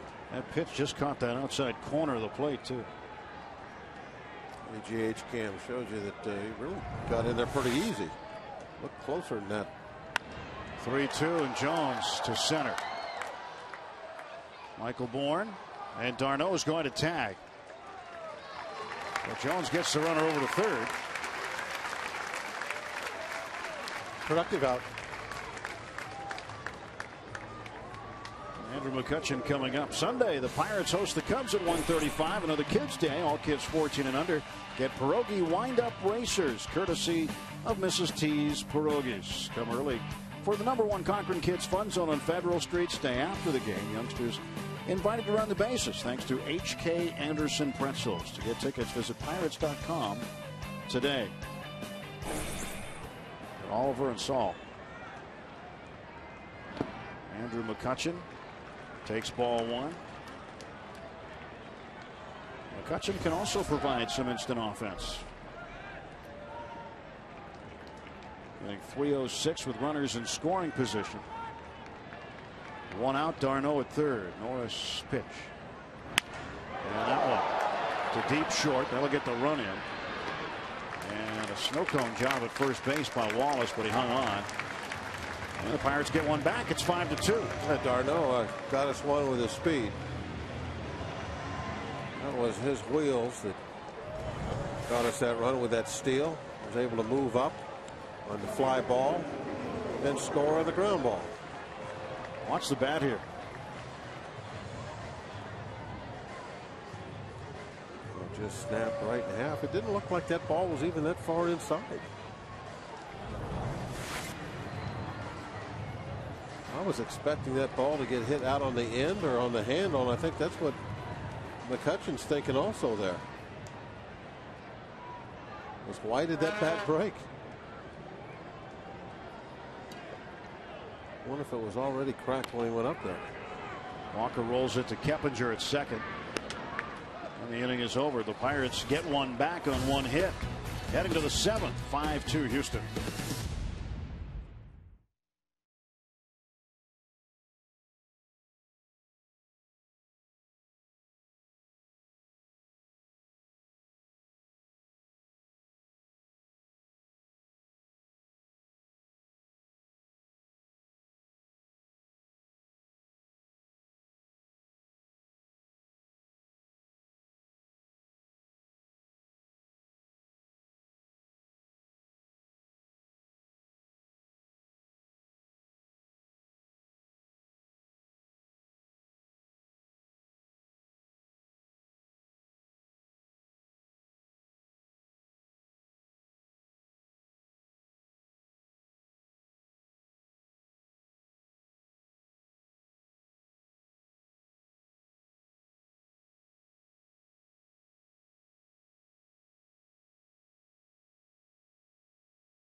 Baseball on Root Sports is sponsored by Levin Furniture, home of the Tempur-Pedic, the most recommended mattress in America.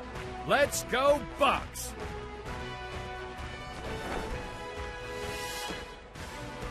Let's go Bucks. That's what she just said. Chris LaRue pitching to Angel Sanchez. Along with Bob Walk, Dan Potash, I'm Tim Neverett. You're along watching Pirates baseball tonight. Bucks trailing the Astros 5-2 in the top half of the seventh inning. It's so important now to have a nice clean inning, get back in there. You got that run. Now you kind of took a step to get back in this ball game. But you can't get any further behind now. 5 runs, you got to turn it off right there. That's it. 1-1 pitch. Well, it's 1-2. Well, 10 men came to the plate for the Astros in the 6th inning. 5 scored. Charlie Morton will be charged for 5 runs, 4 of them earned on 8 hits while striking out 6 in 5 1/3 innings.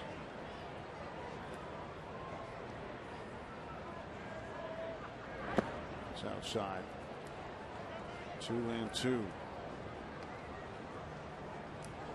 Michael Bourne, who led that inning off with what looked like a routine ground ball out to short. Chase Darno threw it high to Overbay. Overbay couldn't gather it in. Error was charged to Darno, and a line shot down the right field side of the seats. I'd like to say happy birthday to Jacqueline McConaughey. Jacqueline's turning 26. Huge Pirate fan. Big Bobby Bonilla fan. Really? Happy birthday, Jacqueline.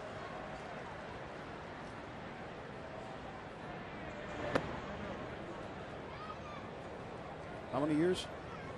26. 26.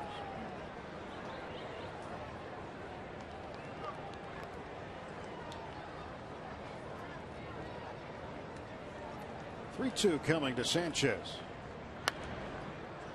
And he'll get another one. Angel Sanchez last year played a lot of shortstop. And this year's playing mostly third base, with Barmas occupying that position. He's also started at second base a bunch this year. 3-2. Chopper to Brandon Wood. One out. Big out. That first one in front of the middle of the lineup. PENCE and Lee.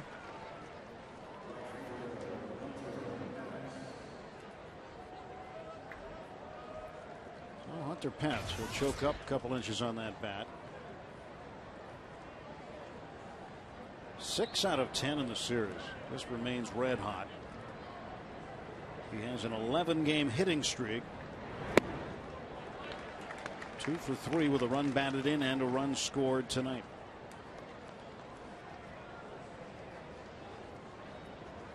PENCE had a longer hitting streak than that. From the 19th of May to the 13th of June, he had a 23-game hitting streak. And that was snapped against the Pirates down in Houston.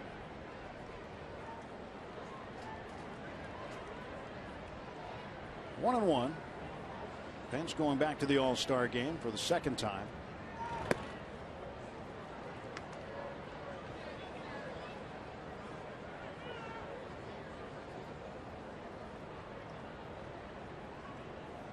Definitely kind of a throwback, the way he chokes away up on that bat. Where's his pants just below the knees? All-Star voting isn't over quite yet. You can vote for the 34th and final player for each league roster until tomorrow. Go to Pirates.com, cast your All-Star game final vote for the final 2 All-Stars for the game in Phoenix at Pirates.com. How about that dust storm they had in Phoenix?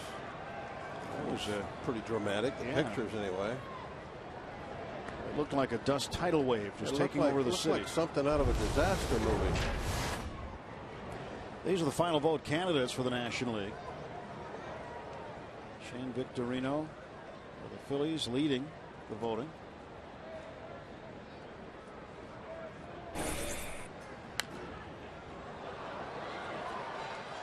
And Todd Helton of the Rockies having somewhat of a resurgent year. Andre Ethier, a great season so far for the Dodgers. Well, no doubt who that one's a fan of. She's not alone. A lot of McCutchen jerseys in the crowd every night.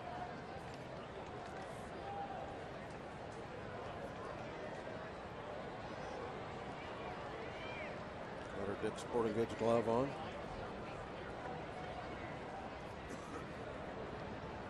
So let's see a Pirate hit one out there.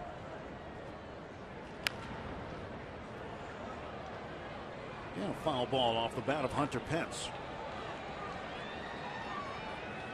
PENCE second in the National League in batting average behind Jose Reyes of the Mets. Reyes started the night at .354.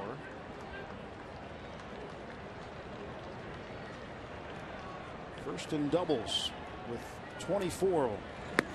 And he chased a high one and strikes out.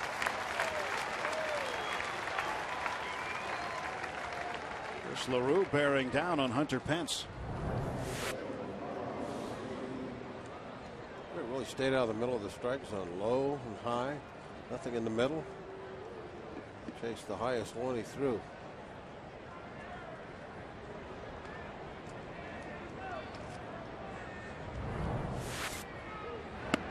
Carlos Lee takes ball one.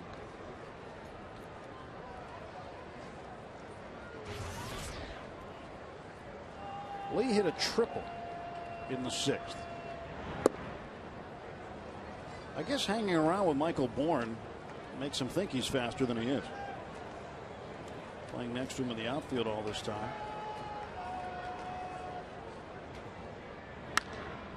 And this one well struck deep to right center field. McCutchen on the run. And he corrals it right up against the wall. Long run for Andrew McCutchen, but he tracked it down. And the Astros are gone in order in the 7th. Stretch time at PNC Park.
Bob's shirt needs to switch to decaf. How many batteries does your shirt take? Where did you get that shirt? Barbie and Ken's Dream House? The Pens have white-out shirts. Should the Bucks have yellow-out shirts? Do you think the Pirates would look good in Bob Walk yellow? See, they've even named the color after you now. I mean, how important are you to have an entire color named after you? Not that important, obviously. No. But I like the idea that there were some people that liked them, and everybody's having a good time with it. I like the Ken and Barbie comment the best. I think that was pretty cool.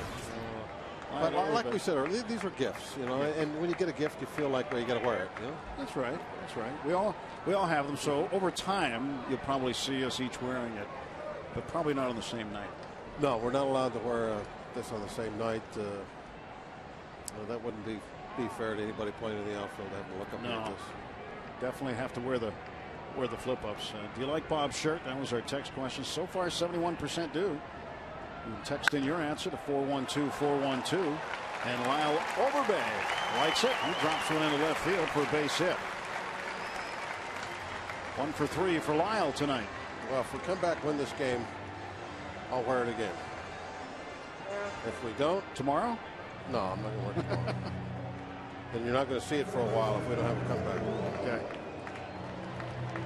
Brandon Wood has struck out twice, once swinging, once looking. He drove in 3 runs in last night's game, including hitting a 2-run homer.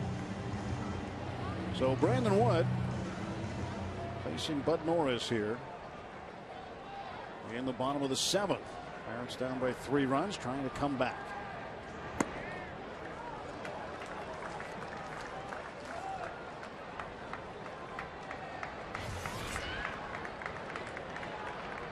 Two out of 6 in the series. Pirates have had 22 comeback wins this year.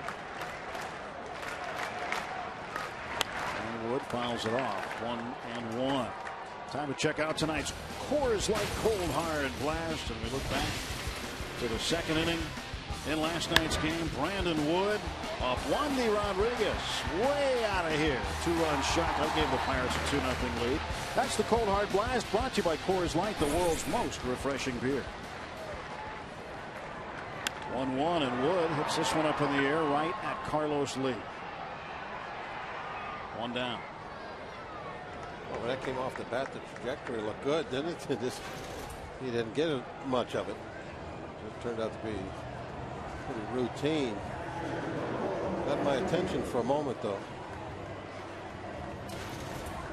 Michael McHenry, 1 for 2 tonight.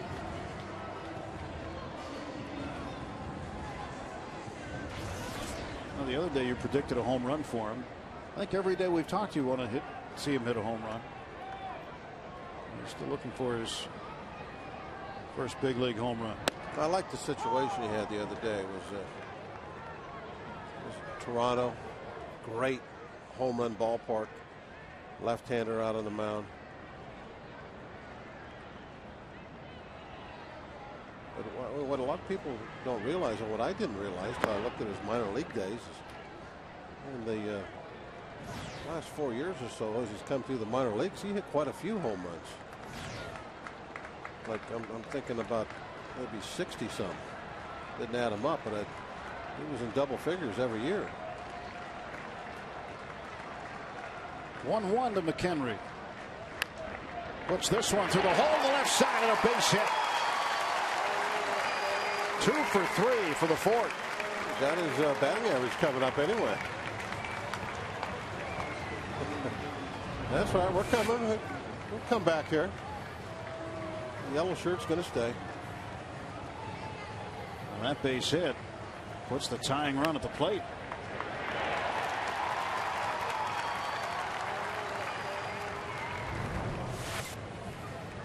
Xavier Paul waits. Houston pitching coach Doug Brocail goes out to visit with Bud Norris. Yeah, this is pretty routine nowadays when you have a close ball game, which this is, even though it's 5-2.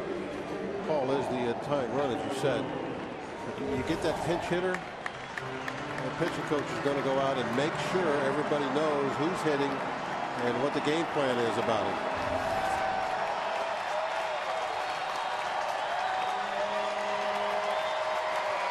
Pirates hoping to raise the roof here. 18,910 tonight.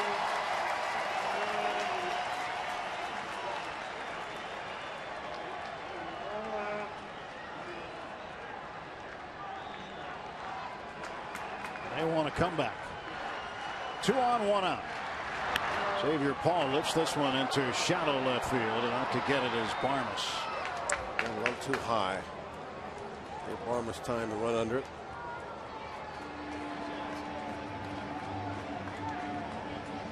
Barnes tracks that one down. Twins. Hey, look at that shirt, son. Yellow. Presley is in the building. Alex with the base hit in the first, walked in the third, grounded out in the fifth. 1 for 2.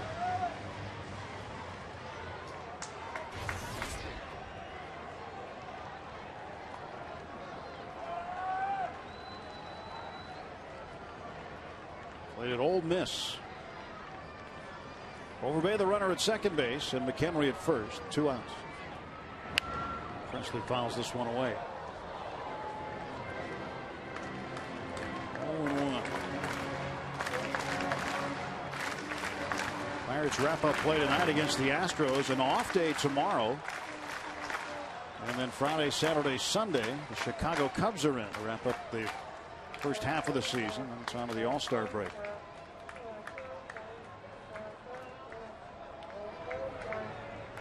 The 0-1 pitch. Well, it's 0-2. As Norris has been able to get Presley to foul a couple off.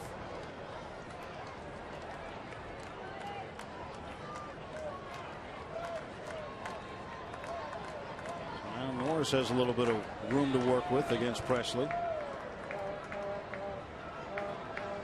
Alex trying to make the most of this 0-2 count.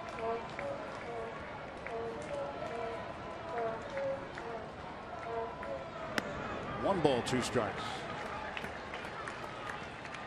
So far in his short stint with the Pirates, Presley hitting .429 with 4 runs batted in with runners in scoring position.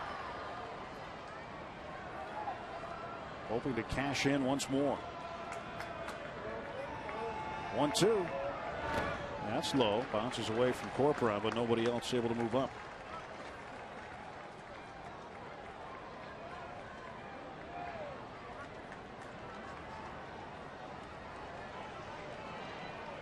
Alex Presley represents the tying run. Pirates trailing 5-2. A base hit right now would be big for the Pirates, but it would be huge for Alex to just take another step, get that confidence, even building higher than it is.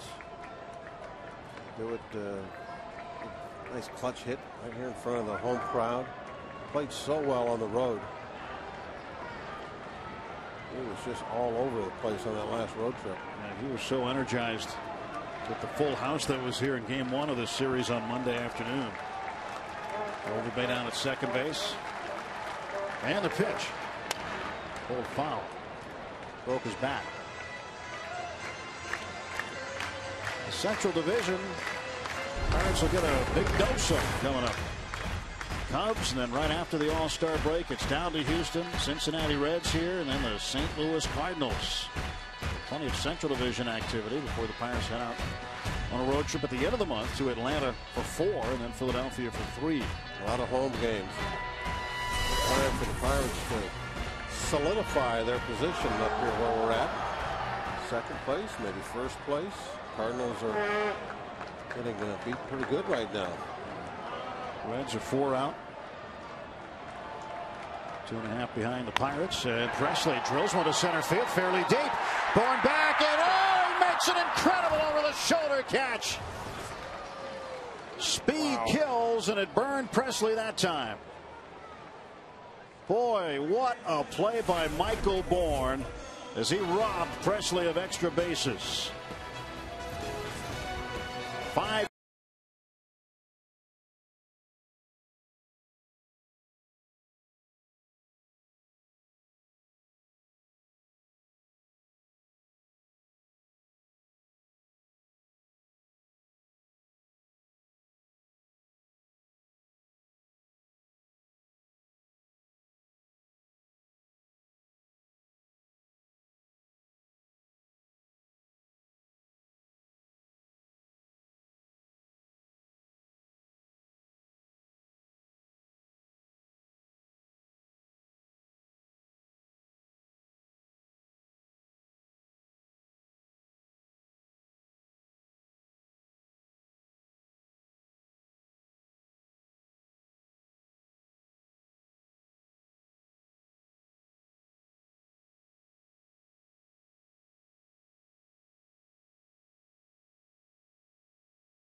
The Pirates need some runs. Down 5-2.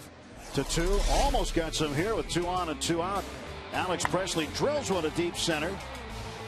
This is the Home Depot doing more on defense. Michael Bourne doing a lot more than just more, helping out Bud Norris. The Home Depot, more saving, more doing. That's the power of the Home Depot.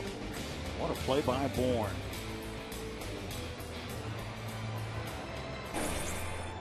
Well, Daniel McCutchen comes on. He takes over for Chris LaRue. Well, Chris did a good job. They got out of the 6th, put a 0 up in the 7th.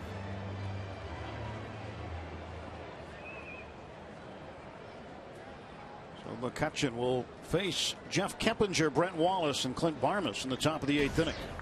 Yeah, really, the difference in this game has been the Astros playing very good defense, and the Pirates not so good.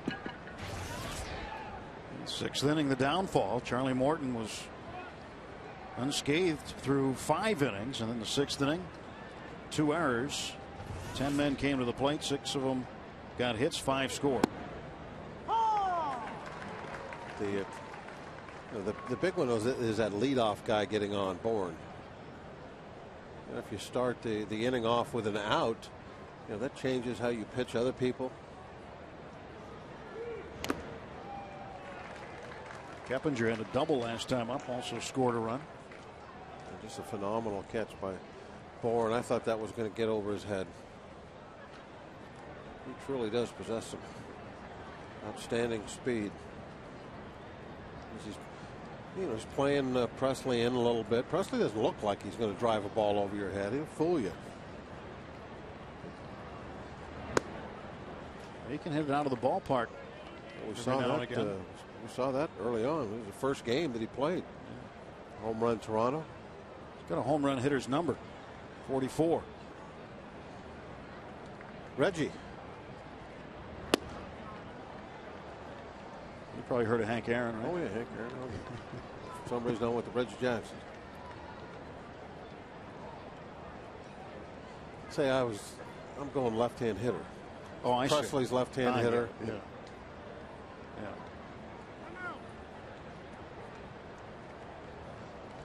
Buying that? No, not at all.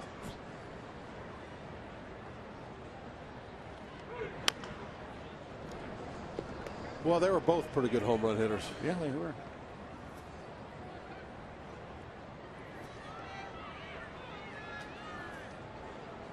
Two balls, 2 strikes to Jeff Keppinger. Nobody out, top of the 8th inning. Daniel McCutchen trying to get Keppinger out right now. Here's the pitch. And it's flared into right field for a base hit.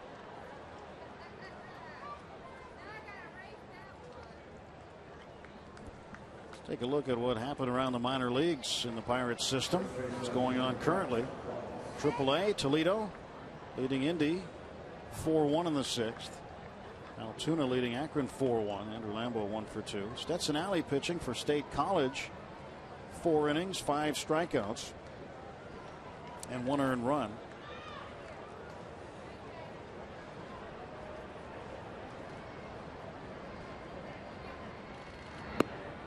Brett Wallace will take a strike. It'll be good to see how Stetson Alley progresses through the course of the summer. He's in short season A with State College.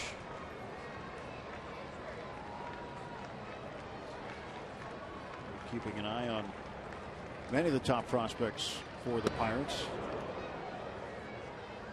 Jameson Tyon in particular. And when is the deadline to sign this year's crop? August 15th. Still plenty of time for that. Too much time.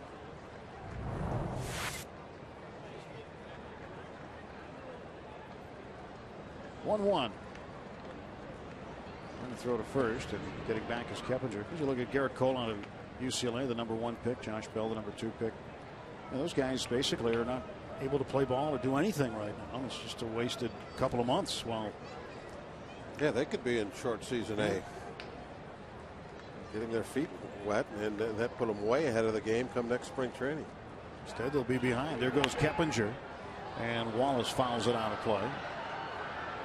And that's something I hope baseball takes a hard look at and changes. It's really for the benefit of the player. Well, in some cases, not all, but in some cases, and maybe even in most, if the player turns out to be as good as you hope, he's getting to the big leagues a year sooner than he would, and his career now is going to be a year longer. So if you look at it like that, he's actually ahead of the game financially too, to make the move and get the career going. Wallace down on strikes. McCutchen gets his first strikeout of the night. Now he'll face Clint Barmas, the shortstop.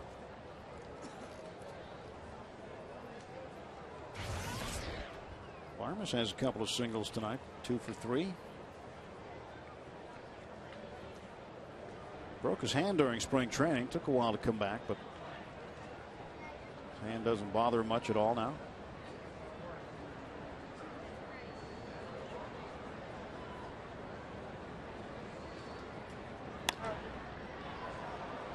Garrett Jones getting underneath it. 2 gone for the Astros.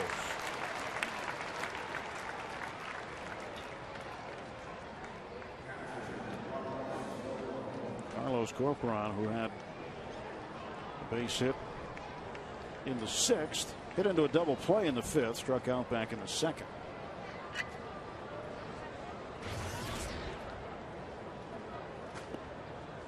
Corcoran did not play in last night's game 2 of this series.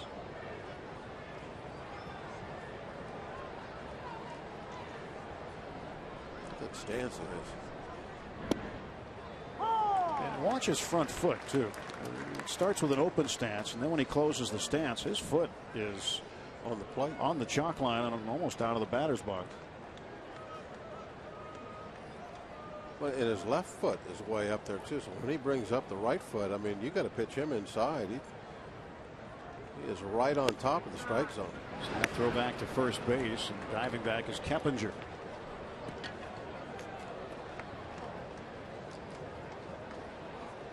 And that last pitch, Corcoran was more even with the chalk line, but the first pitch thrown by McCutchen, he was way over the chalk line.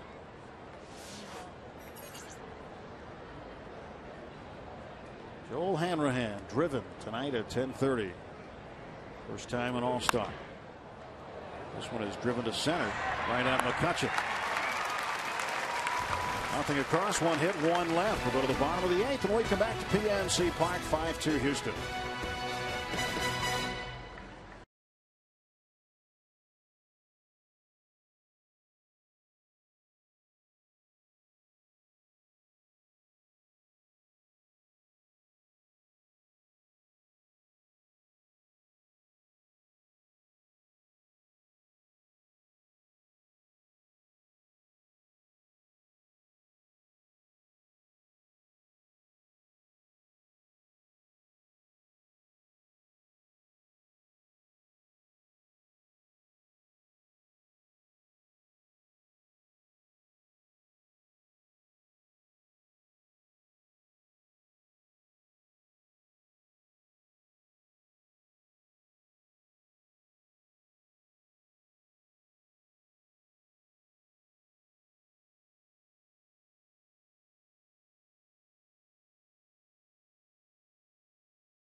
More great pictures tonight from the AGH cam. As the Pirates will face a new pitcher here in the 8th inning. Right-hander Wilton Lopez comes in to back up Bud Norris. Pirates trailing by 3 runs, 5-2.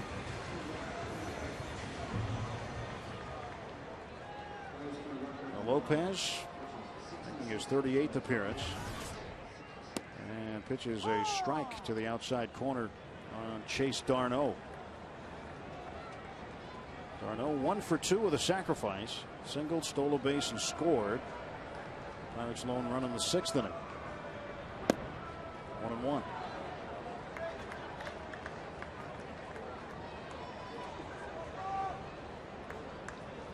Darno, then Jones, then McCutchen to face Wilton Lopez.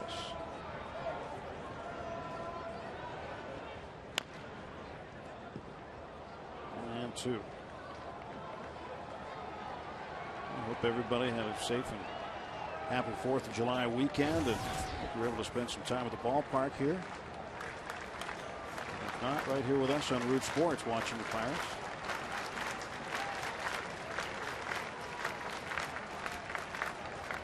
The 1-2 to Darno. Fouled off.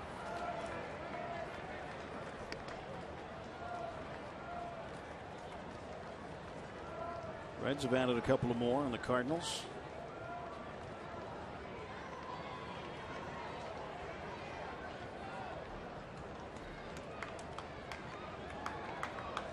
Darno awaiting the 1-ball, 2-strike offering from Wilton Lopez. And a foul tip, strike 3. Iron City Music presents Sky Blast, featuring 38 Special in concert this Saturday after the Pirates take on the Cubs at 7:05. Don't miss this classic American rock band perform all of their biggest hits, including Hold On Loosely and Caught Up in You. Zambelli Fireworks will be lighting up the Pittsburgh skyline. Tickets are going fast. To get yours, go to Pirates.com today. Sky Blast, presented by Iron City Music, coming up Saturday night after the Cubs and the Pirates. Garrett Jones 0 for 2 with a walk tonight. Flied out twice, once to right, once to center. Facing Nicaraguan Wilton Lopez.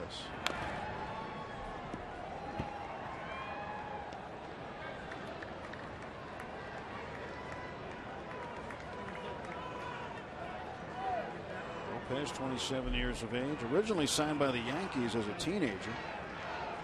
18-year-old free agent out of Leon and Nicaragua.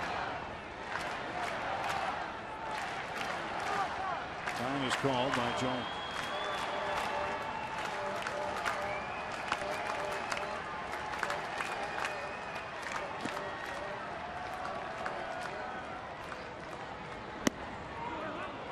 And Jones down on strikes. Wilton Lopez comes in and rings up Darno. Now Jones, and there are 2 away in the Pirate 8th. He's throwing hard. 96. That's a ball that Garrett usually handles pretty well. They run away from him.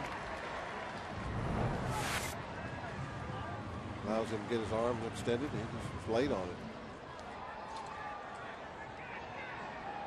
Andrew McCutchen now take his turn, and he takes a strike. 94 miles an hour. Cutch with an RBI single in the first inning. He's driven in 2 runs tonight. Got one in with a ground ball in the 6th, scoring Darno.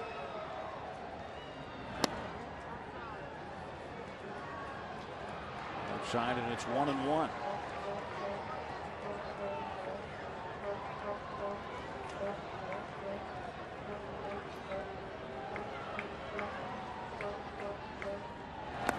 Two balls and a strike now. Lopez again started with the Yankees, and then when the Yankees had no more opportunities for him, he was picked up by the Padres as a minor league free agent. Never made it to the big leagues with them, but has pitched in parts of 2 seasons with the Houston Astros prior to this year. 3-1 to McCutchen. Pirates need some 2-out magic right now. We were talking about that instant offense earlier. That's kind of like what we're needing. Getting down to the end, running out of outs. We need someone to hit one out of here. Hopefully with somebody on. Pirates just 4 outs left. Neil Walker on deck, hoping he'll get an opportunity this inning with a man on. Payoff pitch from Wilton Lopez.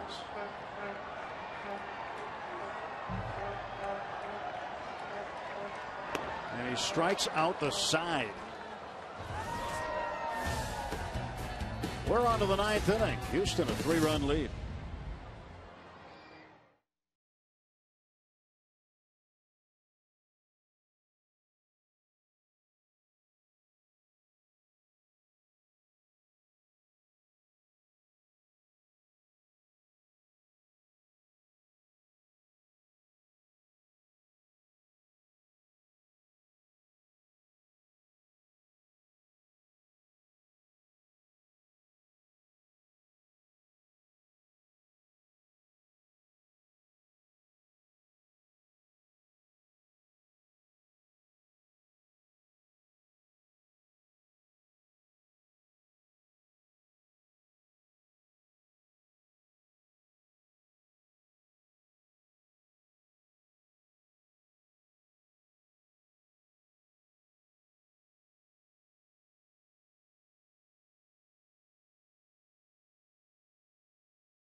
Innings pitched, 1 strikeout against the Cardinals. Albert Pujols in the starting lineup tonight, 0 for 2.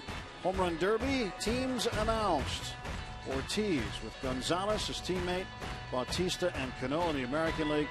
Fielder choosing his teammate Weeks along with Holiday and Kemp. Brandon Webb not expected to pitch again this season for the Rangers. Changes in his rotator cuff. I think to know what that really means. And Ryan Braun could return this weekend for the Brewers. He missed the last 4 games with a calf problem. Hope he doesn't have changes in that left calf. Of course, the MRI would have revealed that. What could that be? Changes? I don't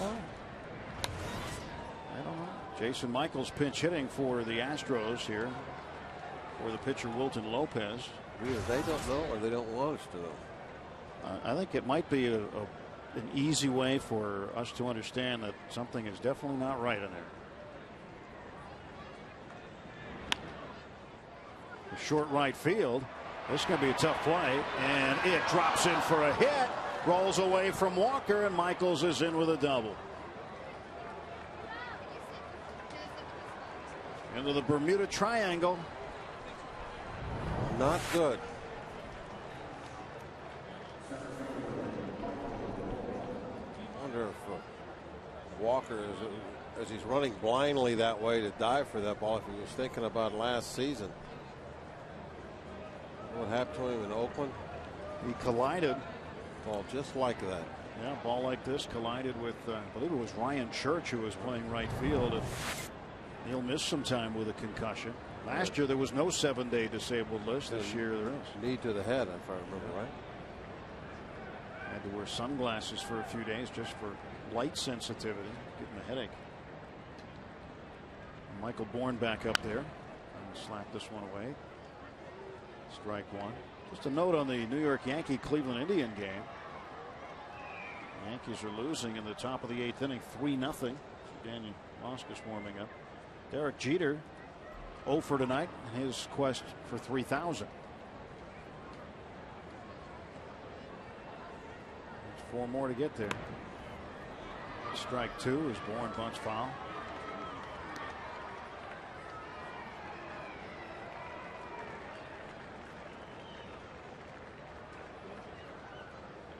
How do you think the Pirates AA guys in Altoona felt when they saw the Trenton lineup the other day with Derek Jeter in there at shortstop when he was on his rehab? Oh, that's a thrill for those guys. Yeah. Most of them will never see the big leagues, so that's something that they can always talk about. Well, last year Altoona was in the playoffs. Of course, they won the Eastern League, but they had to face Andy Pettit in the playoffs, who was on rehab.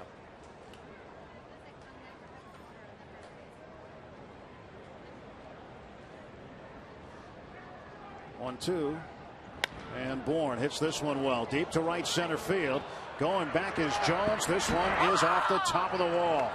Michaels will come around and score, and an RBI double for Michael Bourne. It is now 6-2 Houston.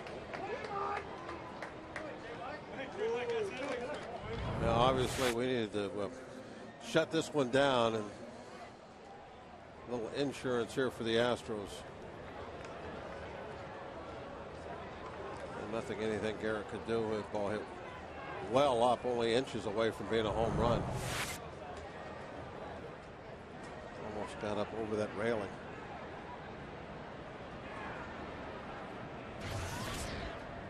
Angel Sanchez 1 for 4, doubled and scored. Is this one out of play? Remember, he doubled out to center field, and McCutchen went to play the ball, dropped it. That allowed Sanchez to go to third. He'd come around to score anyway.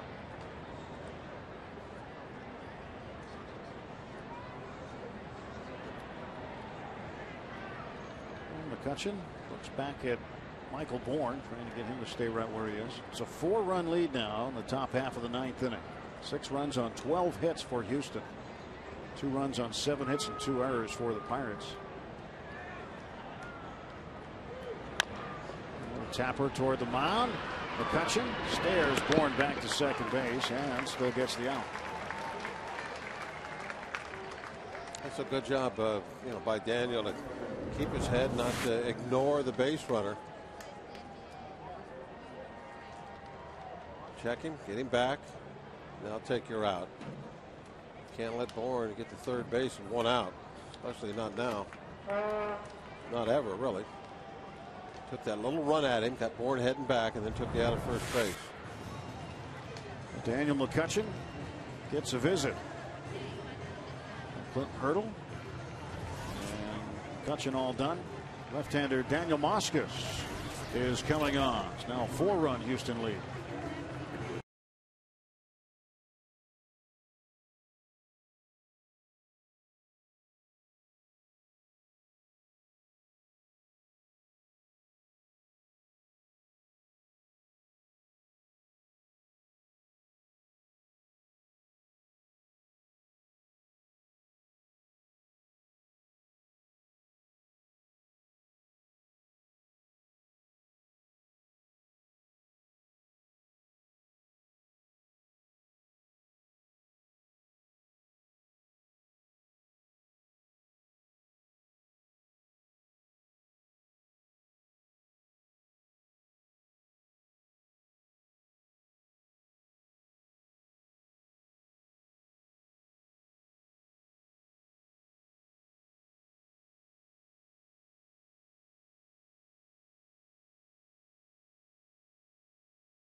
Inning, gave up back-to-back doubles. And we got Sanchez out. Has given up a run here in the top of the 9th inning. So the rookie Daniel Moscas comes out. The left-hander will end up facing Hunter Pence. As the Pirates have fallen behind by another run here, 6-2 in the 9th.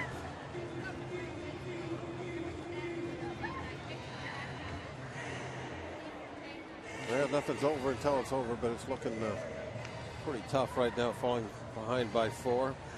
Regardless of what happens, though, it's another series victory for the Pirates. Really getting that number up there pretty high. 17 series wins.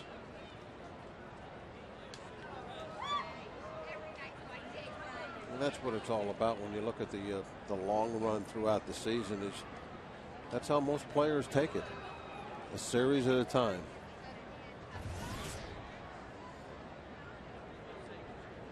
Moscas with Michael Bourne at second base, and the pitch will wait as he turns and faces Bourne.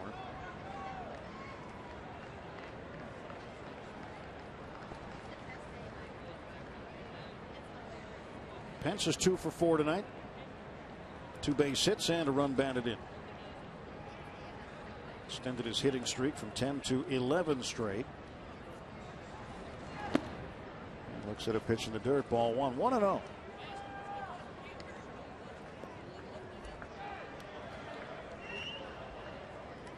Pirates will have Neil Walker, Lyle Overbay, and Brandon Wood due up in the bottom of the 9th inning.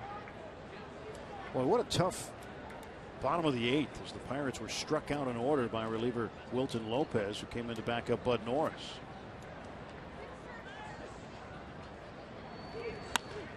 And Pence squirts one to right field. He's got his 3rd hit. Jones will come up firing. Well, enough for Bourne.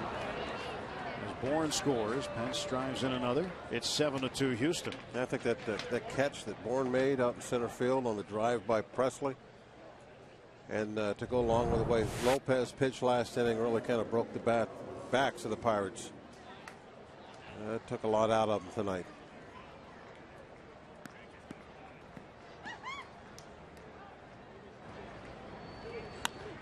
That run is charged to McCutchen.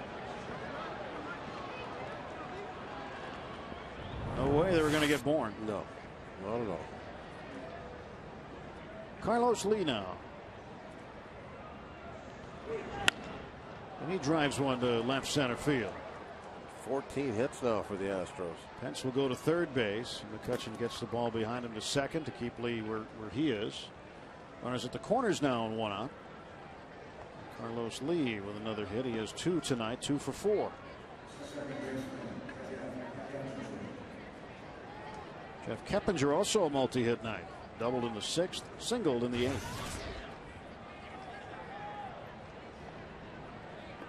Well, teams have these nights. You know, we saw the Pirates have one on Sunday in Washington.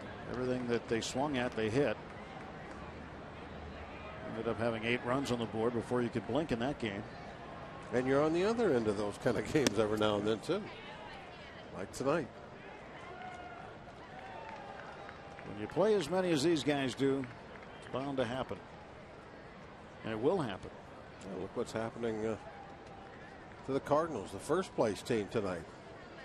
They're getting beat up pretty good. 8-0 right now in their own ballpark. You can't win them all, that's for sure. What do they say? You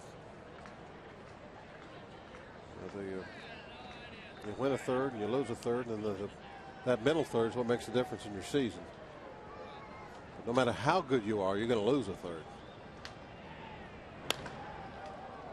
Fly ball to left. Pence will tag out. Presley makes the catch. And Keppinger drives in a run. It's now 8-2. And that run is charged to Moskos. Sacrifice fly and an RBI. RBI number 14 for Keppinger. And 2 men out. Brett Wallace. It's been 2 innings, the 6th and the 9th. 5 runs, 2 errors in the 6th. That was when the Astros sent 10 men to the plate.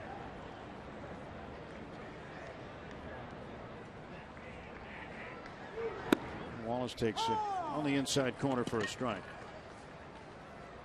So again, the Pirates are looking at Ronnie Cedeno to return after the All-Star break. Also looking for Pedro Alvarez to return sometime after the All-Star break. Still on a rehab assignment, but he's moved from Single-A Bradenton to Triple-A Indianapolis. Joe Beimel. Joe Beimel should be back shortly. He was in the ballpark yesterday just so the Pirates could get their eyeballs on him and see how he is doing in person after pitching the day before in Double-A Altoona. So Beimel back out. He's expecting to pitch again in Double-A. 0-2. Strike 3 called, and Wallace goes down on 3 pitches. 3 more runs in the top of the 9th inning, and the hill just got a little bit higher to climb for the Pirates.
Do so with Dave Carpenter on the hill. And if that name sounds familiar, it should. He played high school ball at East Fairmont High School down in West Virginia, and then went on to play a couple of seasons for the West Virginia Mountaineers, and did so as a catcher. In fact, he was drafted as a catcher. Well, with the Astros, though, in 2008, they said, you know what, we're going to make you a pitcher. And last week, he made his major league debut in Houston, had friends and family from West Virginia come in. Some of those friends and family, I'm sure, are here tonight and are getting a chance to see him pitch in person, just a couple hours away from his hometown in Fairmont, actually Morgantown, West Virginia. Guys? All right, Danny, thank you very much. So the West Virginia Mountaineer. Well, this got to be a real thrill for him right now. Hang out there and maybe finishing up the ball game, standing on the mound when it's over here at PNC Park. Get these last 3 outs for the Astros. A little bit of an early birthday present for him also. He'll celebrate his 26th birthday in 10 days. Brian Bogusevic takes over for Carlos Lee in left field. And the Pirates will have Neil Walker leading off. And Walker takes high. Walker got to work out this winter on the Winter Caravan at the University of West Virginia, the same baseball facility that Carpenter worked out in while he was a student there. One of the stops was in Morgantown, and it was a workout day in the football field house that also doubles as a baseball facility indoors. Jeff Karstens and James McDonald and pitching coach Ray Searage also on that trip, working out at the University of West Virginia that day. 1-1 pitch, and that's inside. 2 balls and 1 strike.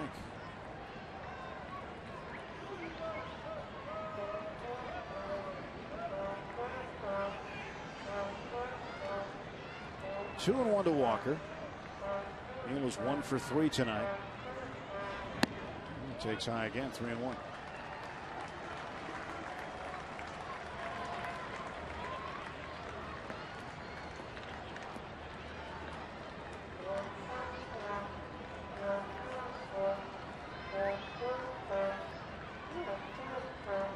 Well, Carpenter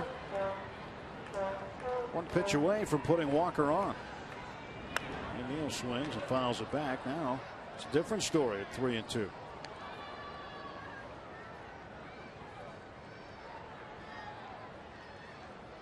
Carpenter is not allowed to run in 26 straight appearances between the majors, AAA and AA. Last run he allowed was on the 30th of April with Corpus Christi against Frisco. Corpus Christi hooked the AA team of Houston. I believe Frisco is the Giants. Huh? Is it Giants? No, that's San Francisco. Frisco, Texas. The Rangers. It's down to first base, and Brent Wallace beats Walker to the bag, and there is 1 out. Take a look at the road ahead. Tomorrow, a day off, and then back at it on Friday night as the Chicago Cubs come in. It's Friday, Saturday, 6:30, right here on Root Sports. Sunday afternoon, 1 o'clock. Then the All-Star break. Back at it on the 15th of July from Houston, Texas. 7:30, 6:30. That's Sunday, 1:30. And a brief 3-game only road trip. All right here on Root Sports.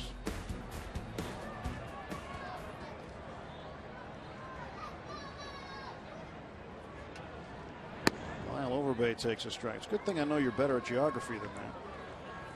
Well, I'm good enough at geography to know that I don't like being in the Central Division where we got a 3-game road trip to Houston, Texas. First game doesn't start until 8 o'clock Eastern.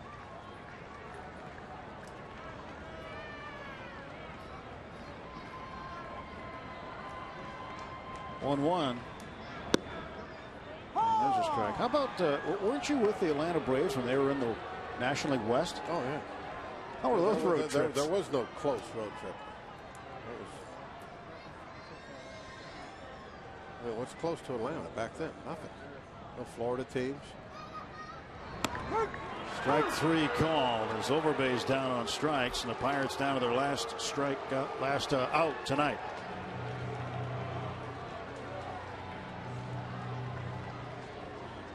Well, I said that if we didn't have a comeback, I was going to hide this shirt for a while. So I'm going to put it at the bottom of the drawer. I'm going to have to pull it out again at some point. Just to Well, text poll, 72% of the people like it, though, Bob. I'm going to go put it back in my my granddaughter's Ken and Barbie house. Dream house. Is that Malibu Barbie or the regular one? No, it's regular. Regular? Okay. Just got to be sure. Anyway, Brandon Wood with a 1-ball, no strike count on him. A lot of people like that color. This is, you know, everyone got all hyper about my shirt today. They're all over the ballpark. Everybody loves to wear yellow. Black and gold. Buccos. Mine's just a bright yellow is all.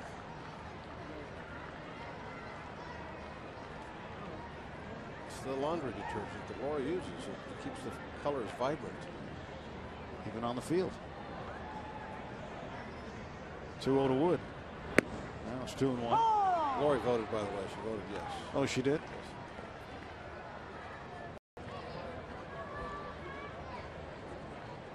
David Carpenter's friends and family from West Virginia watching on. Really a thrill for all of them. Again, to be out there at the end of the game with a win, be on the mound. Boy, he sure has a good arm, too. He's throwing that fastball up there consistently in the mid-90s.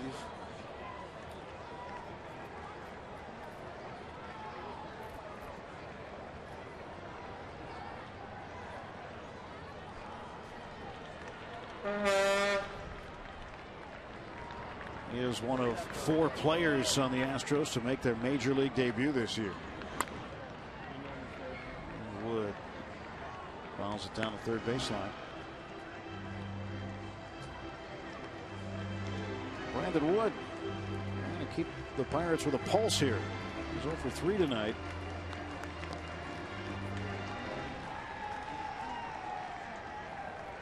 You look nervous. It's 8-2. You don't have to be nervous. And Wood takes high. I'll fill up the count at 3-2. So Brandon Wood facing David Carpenter. Interesting matchup, isn't it? Carpenter versus Wood. And nailed it. The Carpenter beats Wood. And the West Virginians like it. Wasn't the Pirates' night tonight, but they do take 2 out of 3 and win the series. 8-2 the final score. Norris over Morton. Stick around. Pirates postgame coming your way next. Day off tomorrow. You guys will break this one down in just a moment.